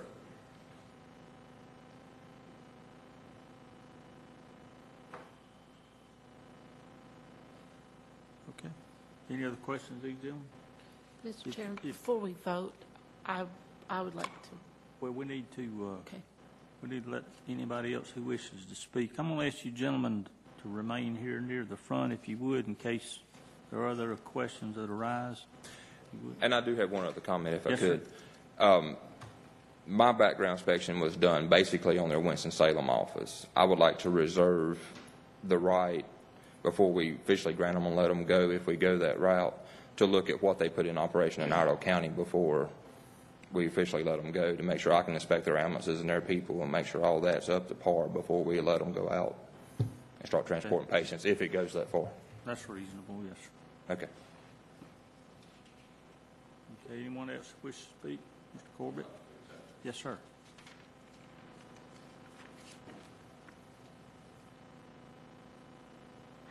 I'm Jeff Corbett, representing New Carolina Ambulance. I've been told that the franchise is an open market franchise, that any ambulance service who passes application requirements cannot be denied a franchise. And I want to strongly disagree with that assessment. Any private service in North Carolina becomes part of that county's EMS system. And the spirit and the reason for a franchise law is to allow a county to regulate the amount of capacity according to market demand. So what if 4 services apply? Do we have to let all 4 in? An ambulance franchise with EMS is, and I know you're familiar with this, the North Carolina Certificate of Need process that is an excellent system to control the number of hospital beds, of skilled nursing beds, of home health providers, hospice providers in each county per what the need is. And this franchise, the franchise does the same. It allows the commissioners that. So let me express this in real terms. New Care averages about 460 calls per month.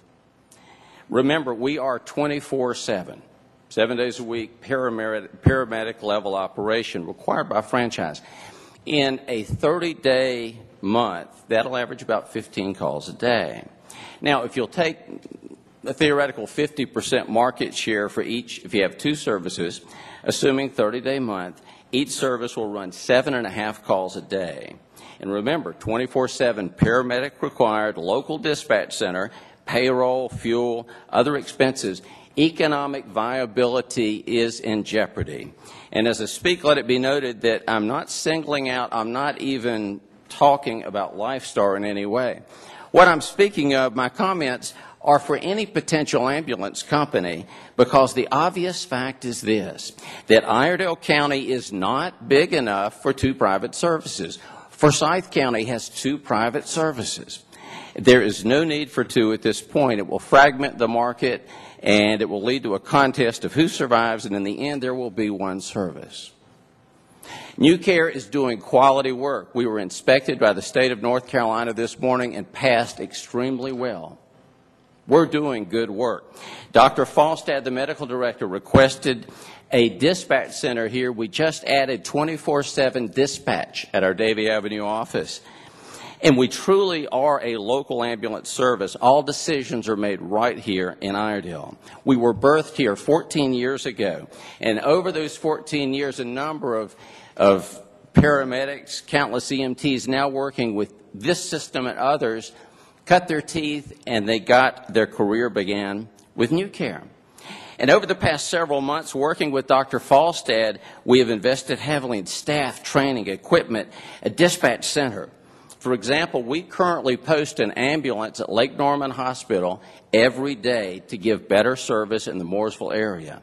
We've offered EMS to work with them in any way we see that they see we could help. The station ambulance is about the county, where they need them, help with backup. So far, they have not taken us up on that offer. And I want to summarize with 4 points, if I may. So far, you have not heard a why this should happen. Number 2, the franchise, it gives you the authority to say, no, thank you, there is not a need right now. Number 3, a yes vote will upset what is a well-running system. If you don't believe me, call the medical director, Dr. Falstad. If it ain't broke, don't fix it. And then number 4, there are not enough calls to support 2 private ambulance companies in Iredell County. Takeaway point, you do not have to vote on this tonight. If you have even the slightest indecision, even a suspicion that approving this will do more harm than good, then I ask this of you, because there seems to be a lot of confusion in the room. Take your time to make an educated, fully informed decision. Hold off on a vote. Look into what I'm telling you. Then come back and vote when you are ready. And also, don't forget, we have here that there are families, there are jobs at stake. 85% of our employees live in Iredell County. So please, take your time. There is a lot at stake. Thank you. Thank you, Mr. Corbett. Or is there anyone else who wishes to speak, either for or against the granting of this franchise? Can I ask Tracy a question? Yes, sir. Mr. Jackson. Tracy, county is our size. I guess Davison, Cabarrus, maybe Catawba. Do you know right offhand how many ambulance services they have? I mean, it varies. I mean, that Forsyth has 2. They're considerably larger than we are. So Right. Well, it kind of depends on what you're trying to do. I mean, our county, we pretty much focused on the 911 side of the house and let private enterprise handle the convalescent side. Catawba County and some other counties have gone into the convalescent side of the business and are doing that themselves. The counties are doing that? The counties are doing it. And part of that's because of the restructuring of the Medicare, Medicaid fees and the way that it was paid. Used to be you didn't get a whole lot of money for those transports, but now you get more. That's why it's a business, and you see that side of it. So there is an interest in private enterprise, expanding and continuing on with that. But counties have also gotten into it, and that's something that we have talked about here in the past.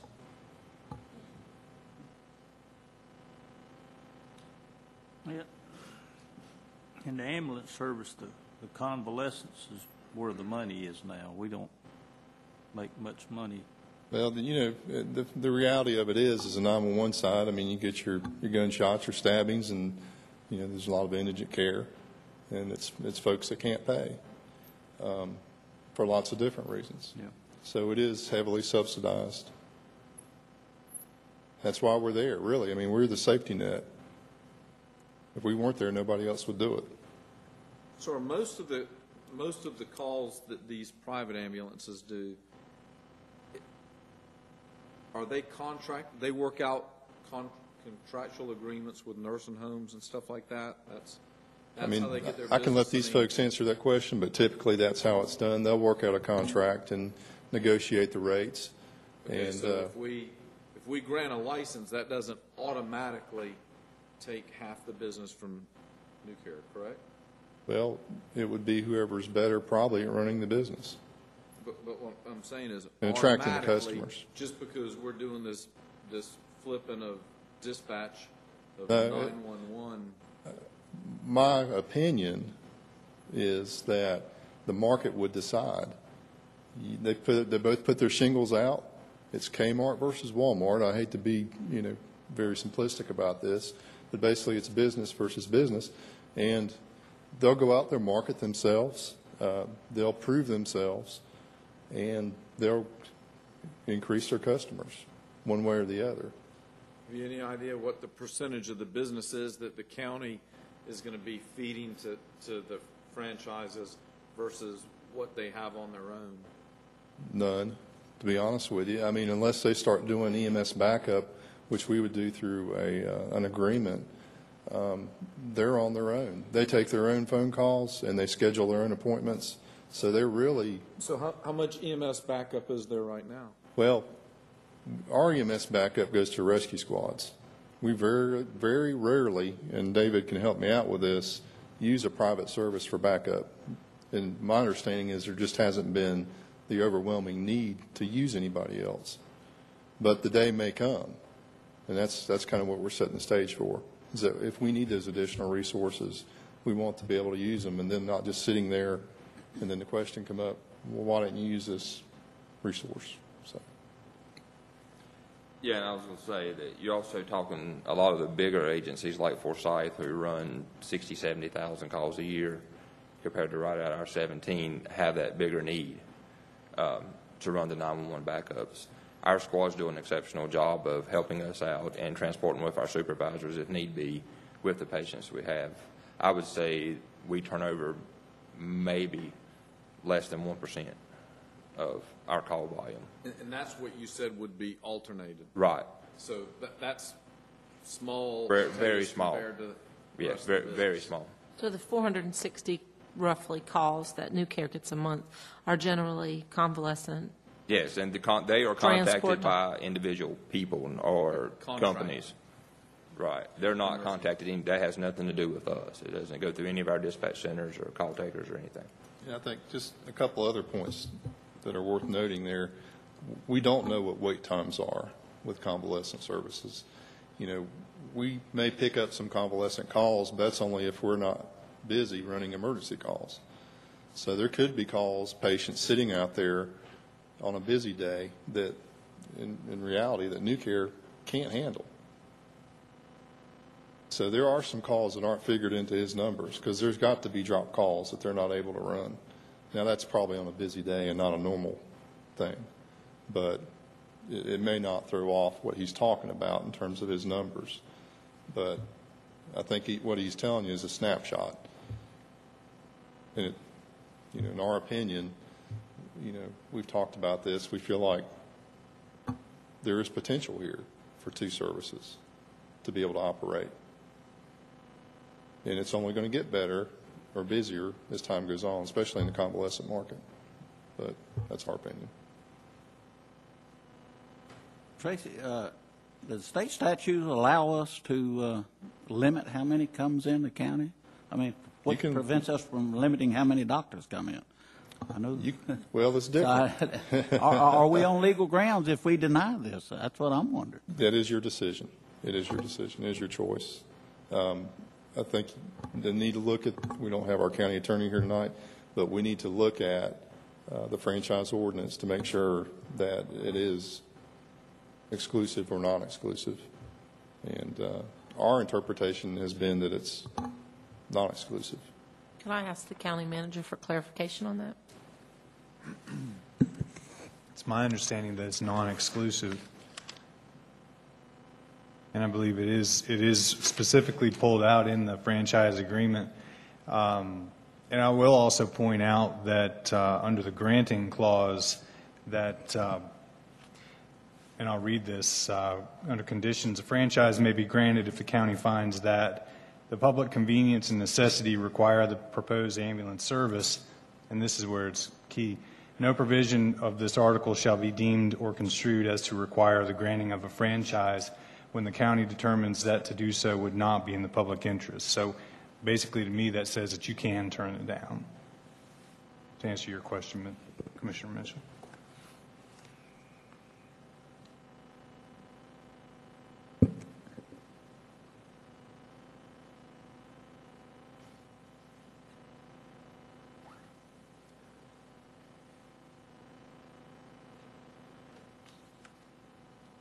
So this board is the sole determining factor as to whether it's in the public interest or not. There cannot be any objective statistical analysis done outside of this board to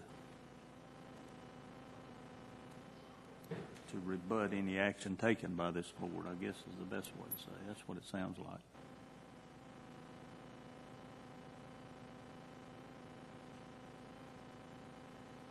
There's some really smart people. Okay. Well, Mr. Chair, before a motion is made. Yeah, let me close the public hearing first. Sorry. That's all right. Get procedure right. Is there anyone else who wishes to speak for or against before I close the public hearing? If you would come to the microphone and state your name, please, ma'am. Yes, I'm Rhonda Wall, and I'm coming just as a concerned citizen.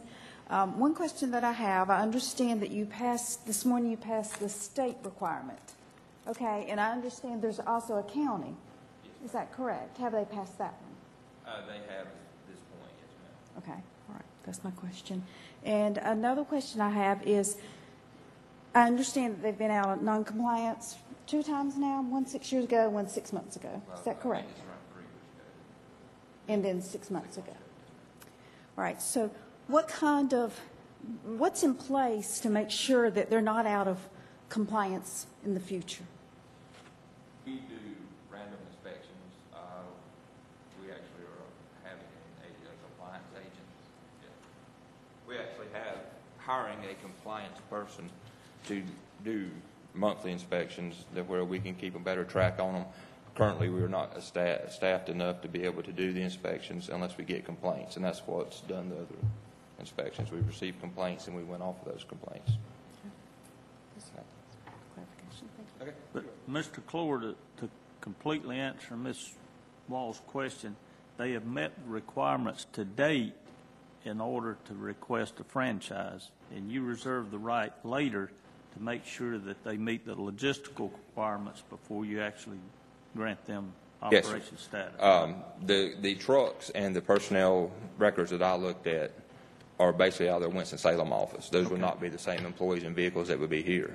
And I would like to reserve the right to look at the ones that are actually stationed here. Who grants operational status? If we grant a franchise, does that automatically grant them operational status? They will pass. What he's asking for is they're going to pass the final inspection before he says, okay. Right. There's some paperwork and some state stuff we have to do to add them to our system plan. Okay. And then they have to pass our system inspection to grant their ambulances actually the right to provide patient care in this county. Okay. Thanks, sir. Mm-hmm. If there's no one else, okay, at this point, we'll declare the public hearing closed, and the floor is open for a discussion or a motion from any member of the board. Mr. Chair, before we make a vote on this, or before a vote comes to place, I would like to recuse myself from the vote. My husband was a former employee of New Care, and I would like to not feel it would be unethical for me to vote. Okay. Ms. Griffith asked for permission to recuse herself. I believe we have to take a vote on that, Mr. Manager. Is that correct? Okay, so we have a request from Ms. Griffith to recuse herself. Is there a motion to grant that request? I would offer that motion. Any discussion? If not, all in favor say aye. Aye. Aye. Okay. And then there were three.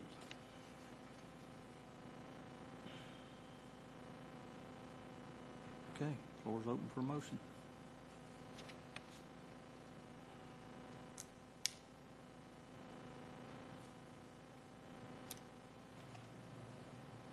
Mr. Chairman, I'll move it. We table this till next week till we have our full board members, to our next meeting, rather. Okay. Motion to table until our August 16th meeting? Yes, sir. Okay. Any discussion on that motion? If not, all in favor say aye. Aye. Aye. All opposed? Motion carries unanimously. Sorry to trouble you gentlemen with another meeting, but we'll see you again on the 16th.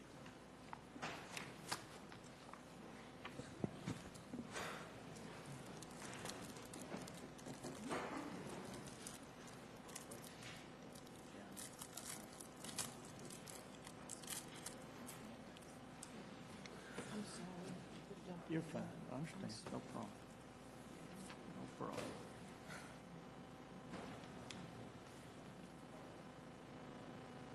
Don't keep going. Just keep going. Keep going. Okay. All right. Mr. Smith, I'll turn it over to you for administrative matters. The first item under administrative matters, which is memo number 4, is a request for approval of budget amendment number 4 to appropriate additional funds from the Iredell-Statesville school system for the funding of 2 middle school resource officers. I've talked to Chief Dowdle today, and he's not going to be here tonight, but basically through the budget process, two positions where we're not going to be reimbursed through the schools for school resource officers. However, the school system has come up with the funding to fund those 2 positions. The 2 SROs were moved into patrol positions, if I'm not mistaken, and I believe they'll be pulled back out, put in the schools, and then those 2 positions would be filled.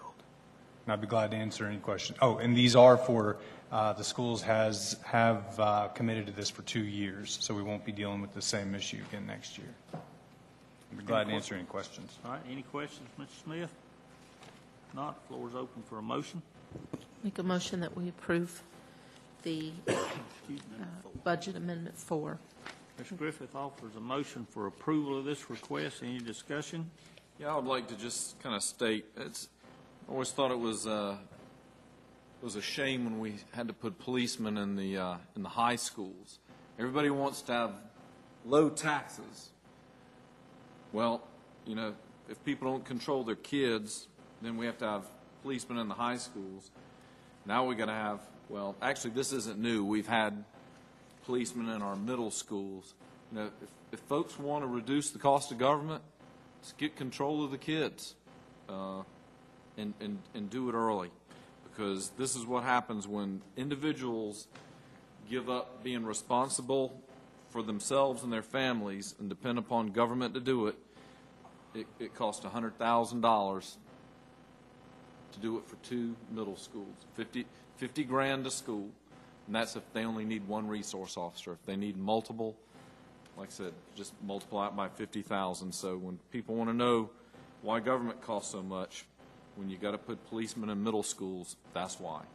Ken, you're right. My wife just retired from middle school. She said the resource officer they had in her school was one of the greatest person in that school. Really did more than just resource work. So right. He was used for multiple duties.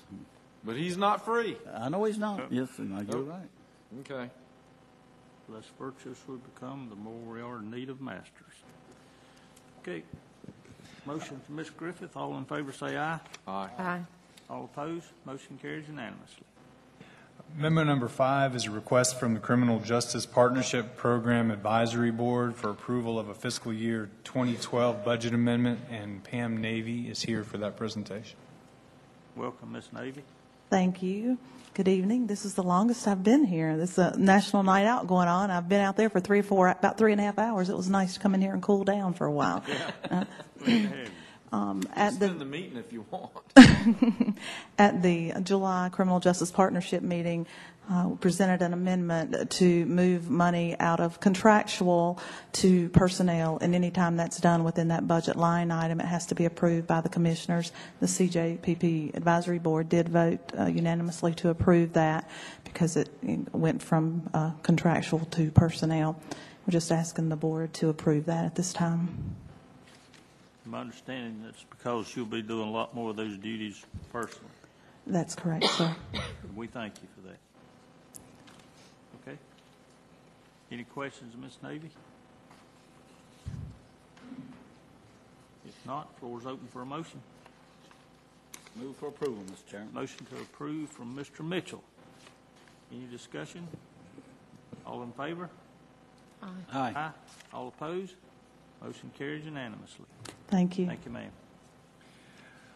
Memo number 6 is a request from the tax collector for acceptance of the annual settlement and the issuance of tax orders for the sheriff and tax collector for the collection of taxes. And the tax collector, Bill Furchess, is here. Good evening. I'm here this evening is required by law to provide an annual settlement for the taxes for the preceding fiscal year, and before it can be charged with the collecting taxes for the next year. Also, the board has requested to issue orders to the collector and the sheriff to collect taxes for the coming year. And I believe Gene has provided you with those orders. Also, I have given Gene a copy of the outstanding taxes as of June 30th of 2011. That's which you have is passing around right there. For the past year, we had a 2010 tax levy of $92,762,000. We collected $89,805,000, and we still have $2.9 million outstanding. We had a collection rate on all property of 96.81%, which is up 4 basis points from last year. When you exclude motor vehicles, we had a collection rate of 97.42%, which is 10 basis points above last year, and motor vehicles, which are always a problem, was 87.49%, which is down 1.28% from last year, and that continues to be a trend in motor vehicles. On our delinquent taxes, our collections were $2,430,000, which is up $180,000 from last year. On delinquent taxes outstanding, now this goes back 9 years, we have $3.5 million.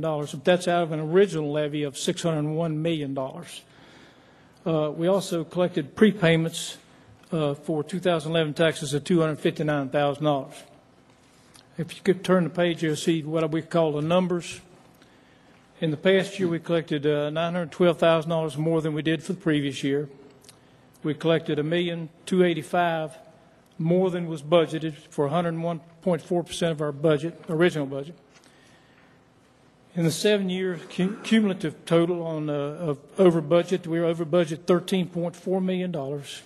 On 7 years cumulative delinquent collections were $13.7 million. Our collections for all jurisdictions have gone up they're over $151 million this past year. They're slowing down, but they've gone up 60% over the last 7 years. And below that, I have some of the actions that we've taken. This shows you what we have to go through to try to collect taxes in Iredell County. We blocked 27,335 tags and VIN numbers on vehicles. That's 19% of all the bills that get sent out. Only 60% of vehicle taxes are paid on time. What percent is that you blocked? What percent? We blocked 19% of them. 19, okay. Yes, sir. And we don't block them until they've been delinquent several months. And we don't bill them to the 3rd month. They're due to the 4th month. We give them a month after the delinquent, and then we block them. And, of course, that therein is another problem because so many people renew their tags late. It causes us another problem where we miss them, and then we're into another year with them. But you said what percentage were paid on time? 60%. Basically, we deal with 110 delinquent vehicle bills a day, either in person or by phone, where we have to tell, because they have to pay by cash or debit card, and they can pay on phone by using an outside service with a credit card. And of course, we have to give them instructions on how to do that. So it's quite a problem for us. We sent 542 folks to the credit agency this year. That's down about 42% from prior year, but we had some budget restrictions there. But this has been very helpful to us, in particular with people that move out of state. And we only collect, it has to be at least $100, and they move out of state and they owe several $100s in vehicle taxes or for an airplane or something like that. We go after them that way. Debt set-off, we sent 1,332 this year. And I'm going to give you some details on this later, and we sent 1,336 out as of today for this coming year. That goes to the state of North Carolina, where they use the state tax refund to pay these taxes. Our garnishments are up about 7% this year. Our lien holders letters are up 34%, and this has been very helpful. Basically, this is the case where the lien holder, realizing that we have a superior lien and the party involved is either unable or unwilling to pay, we get them to pay and they add it on to the debt of the taxpayer. And so it's helped us quite a bit. And our bank attachments are up this year 23%. Some of our problems we have, this year we had 368 bankruptcies for $350,000. Now that's down quite a bit dollar-wise from the prior years. You know, we had over $1 million last year. Our foreclosures are up, but you have to understand this is just the foreclosures that have been filed. There's 1,337, but generally only about 50% of those will actually be foreclosed. So it's not that terrible number you may think it is. And when I get to vehicles, again, they only make up 6.1% of our total levy, but they're 24.1% of our delinquencies. In other words, 713,000 out of our delinquencies are vehicles. And the thing with vehicles, they got wheels. They move somewhere else. The next page I have what we are allowed to collect taxes for 10 years, forcefully that is. And this is the 9 prior years. And we're extremely proud of this record. And we've worked real hard on delinquent taxes. The first column shows the fiscal year for the taxes. The middle column shows what the original tax rate was. And the third column shows what the tax rate is as of June 30th, 2011. And our average for the 9 years is 99.5%. Over the last 7 years, we managed to increase our collection rate on an average of about 88 basis points. And what this has done for us is increased our collections about $700,000 a year for a combined total over the last 7 years of $4.9 million. Excuse me. Debt set-off, I've given you just some information there over the years. Our returns are diminishing on this. We've been pretty heavy on this since 2004. And we're still 15th among counties in the state of North Carolina. But one of the things we started doing a couple of years ago is once we got debt set-off money from someone, we immediately take we normally are getting last year's taxes. So by then, the current year's taxes are delinquent. So we know they have a job because they filed a tax return. So we immediately garnish their wages and try to get them current. And once we can get them current, we try to keep them that way. And it's good for them. I don't like them thinking that their taxes are going to be paid a year behind by us taking their state income tax refund.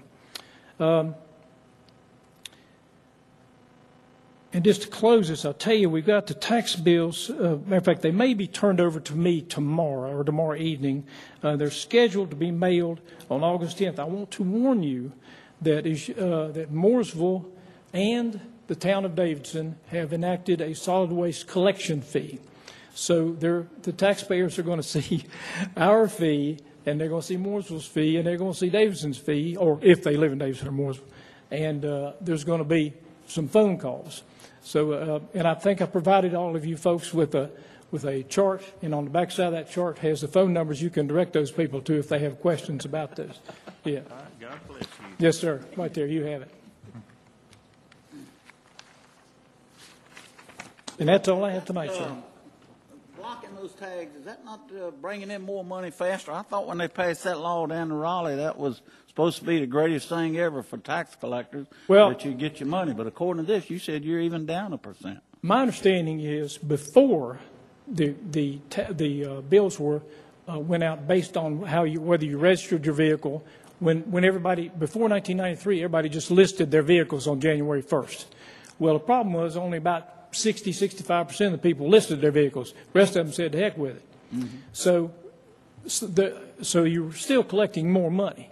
Now, what's going to happen here in hopefully in 2 years, and this has been going on since 2005. They're going to start collecting vehicle taxes when you purchase your tag, starting in 2013, July 2013.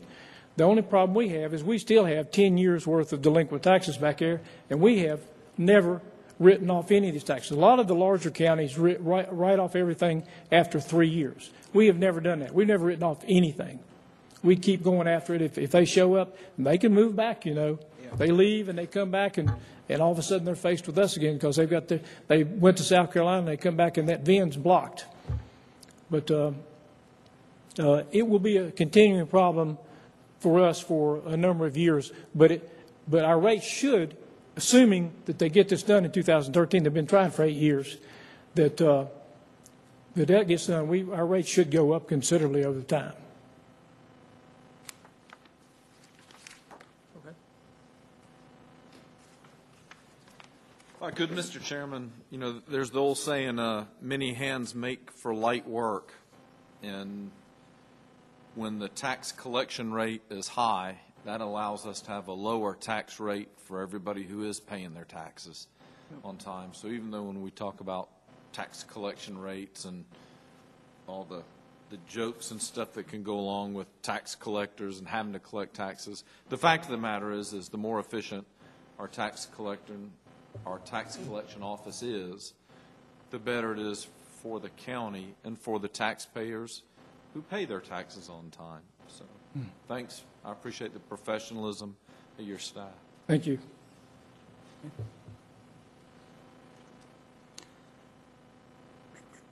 Okay. Floor is open for a motion of acceptance of this annual settlement and the issuance of orders for collection. We'll finally get to tell the sheriff to do something. Yeah. So moved, Mr. Chairman. All right. Motion by Mr. Robertson. All in favor say aye. Aye. All opposed? Motion carries unanimously. Thank you. Mr. Burgess. Amendment number 7 is a request to call for a public hearing to obtain citizen comments and input on the 2008 Community Development Block Grant for the Providencia USA Rail Spur Project. And looks like Susan is going to do it. That's okay. Ron just did it. This project is complete. The Community Development Block Grant provided approximately 58% of that total project. We came in about $43,000 under budget, and the public hearing is a requirement for this federal grant. Okay. Any questions, Ms. Blumenstein? Floor is open for a motion to call for a public hearing. Motion by Mr. Mitchell. All in favor say aye. Aye. All opposed? Motion carries unanimously. Amendment number 8 is a request from Mr. Robert Woody with our Parks and Facilities Services Department for project ordinance for the Scotts Rosenwald Park.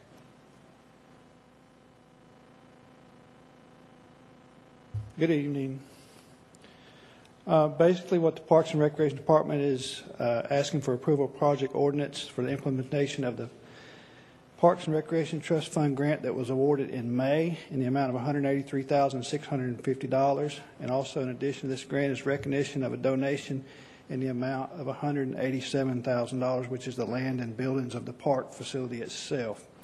The total project ordinance is $370,650. I would be glad to answer any questions that you may have. Any questions, Mr. Woody? Man, no, why don't we grab it? Yeah. Yes, sir. Yeah, vote yes, quick. Yes. All right. Is that a motion, Mr. That's a motion, yes, All sir. right. Motion from Mr. Mitchell for approval of this request. All in favor say aye. Aye. All opposed, motion carries unanimously. Thank you.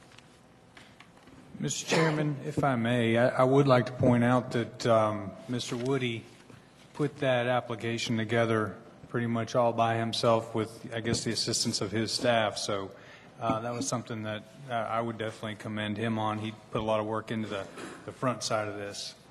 Sure. Thank you, Mr. Woody. And the final item is a request for approval of the July 19th, 2011 minutes. Okay. Floor is open for a motion for approval of the July 19 minutes. Move for approval. Motion from Mr. Mitchell for approval. All in favor say aye. Aye. All opposed, motion carries unanimously. We have no announcements of vacancies occurring on boards and commissions this evening. We'll move directly to appointments to boards and commission. The Animal Grievance Committee, we have one appointment. The term for Keith Loudermilk expires on August 18th, and he's willing and eligible to serve another term. Nominate Mr. Loudermilk. All right. Mr. Loudermilk is nominated by Mr. Robertson. Are there any other nominations? Hearing none, I move that we close the floor to nominations and appoint Mr. Loudermilk by acclamation. All in favor say aye. Aye. All opposed? Motion carries unanimously. Recreation Advisory Board, one appointment. Mr. Chairman, recommend we nominate Rob Jackson, Rob Jackson. or appoint Rob Jackson. Right. Any other nominations? Hearing none, I move that we close the floor to nominations, appoint Mr. Rob Jackson by acclamation. All in favor say aye. Aye. All opposed? Motion carries unanimously. Excuse me, any unfinished business to come to our attention? New business, I have one item. I'm going to read this letter as part of a commitment I made. And I'm going to offer a disclaimer to some degree. This is from Miss Ruth Hope, to whom it may concern. My husband, Johnny L. Hope Sr., is in the last stages of heart failure, and we have always paid our property taxes. When the economy bottomed out, so did our bankers and our renters. We intend on paying our taxes in full, but due to the land just laying there were no buyers. We have been able to catch up on our taxes. Why not put liens on the property instead of taking our rents, which in turn make us unpayable to make our bank payments? It seems the county wants control of the land. Now that we are having this problem, how is our county and city willing to help us? And I'm sympathetic to Ms. Hope's concerns, but at the same time, I would like to congratulate Mr. Fergus. I believe he's left for the evening. I have worked with him on this case to some extent, and Mr. Fergus has done a good job of trying to work with these folks and alleviate their difficulty, and he's to be congratulated on that. While at the same time, I am sympathetic to Ms. Hope, who is a dear friend of mine. I appreciate your indulgence. Okay. County Manager's report. I have just two brief updates for you tonight. Wanted to give you a kind of a midterm update on the AMH, the Abandoned Mobile Home Program, that was initiated back in November. If you remember, that's basically a grant that we were receiving from the state of up to $25,000 a year, $1,000 per mobile home that is torn down or demolished and recycled. So far, we set a goal of 15 for this year, kind of a soft goal, but we wanted to have something to shoot for.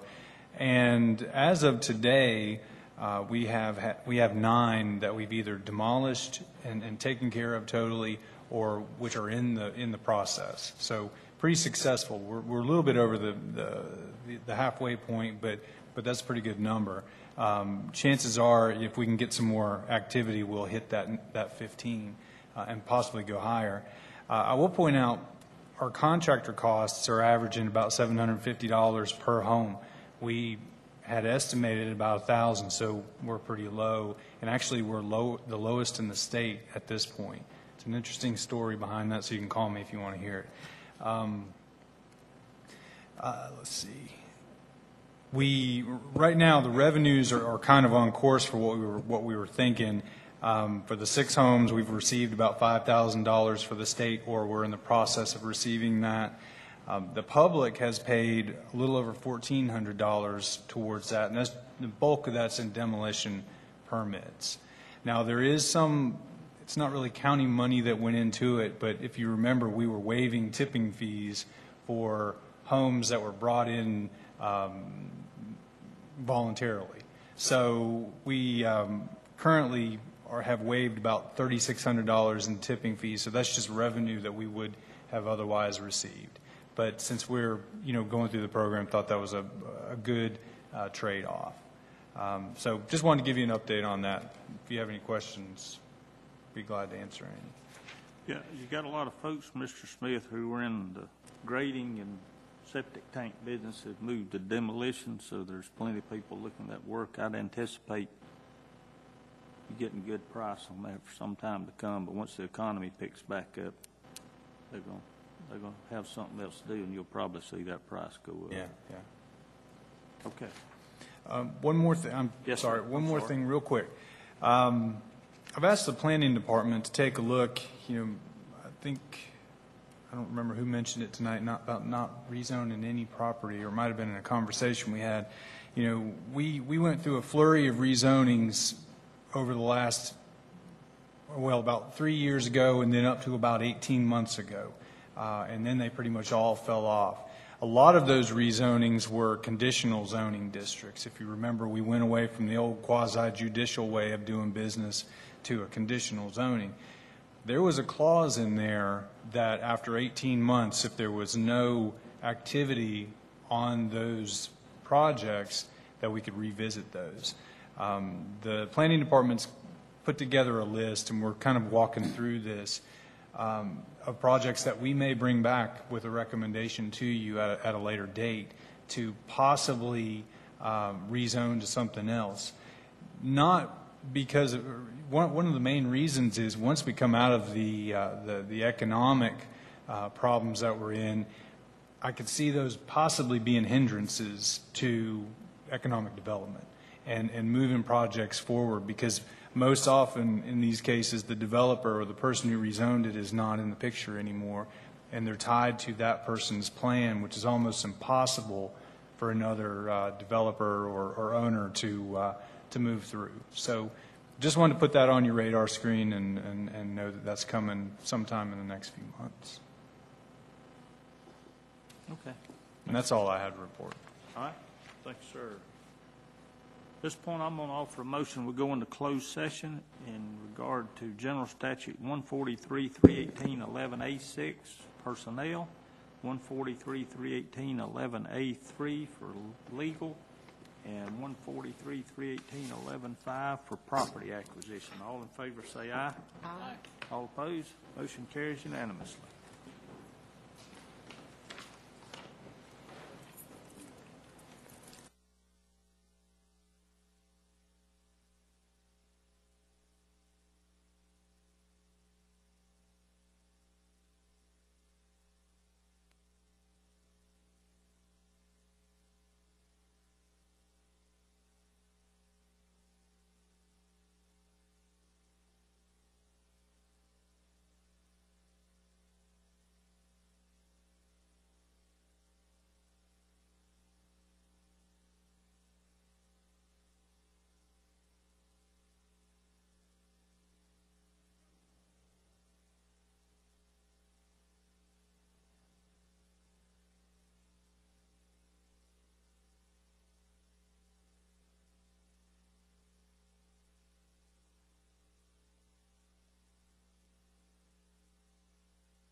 No action as a result of our closed session, so I'll offer a motion that we adjourn. All in favor say aye. Aye.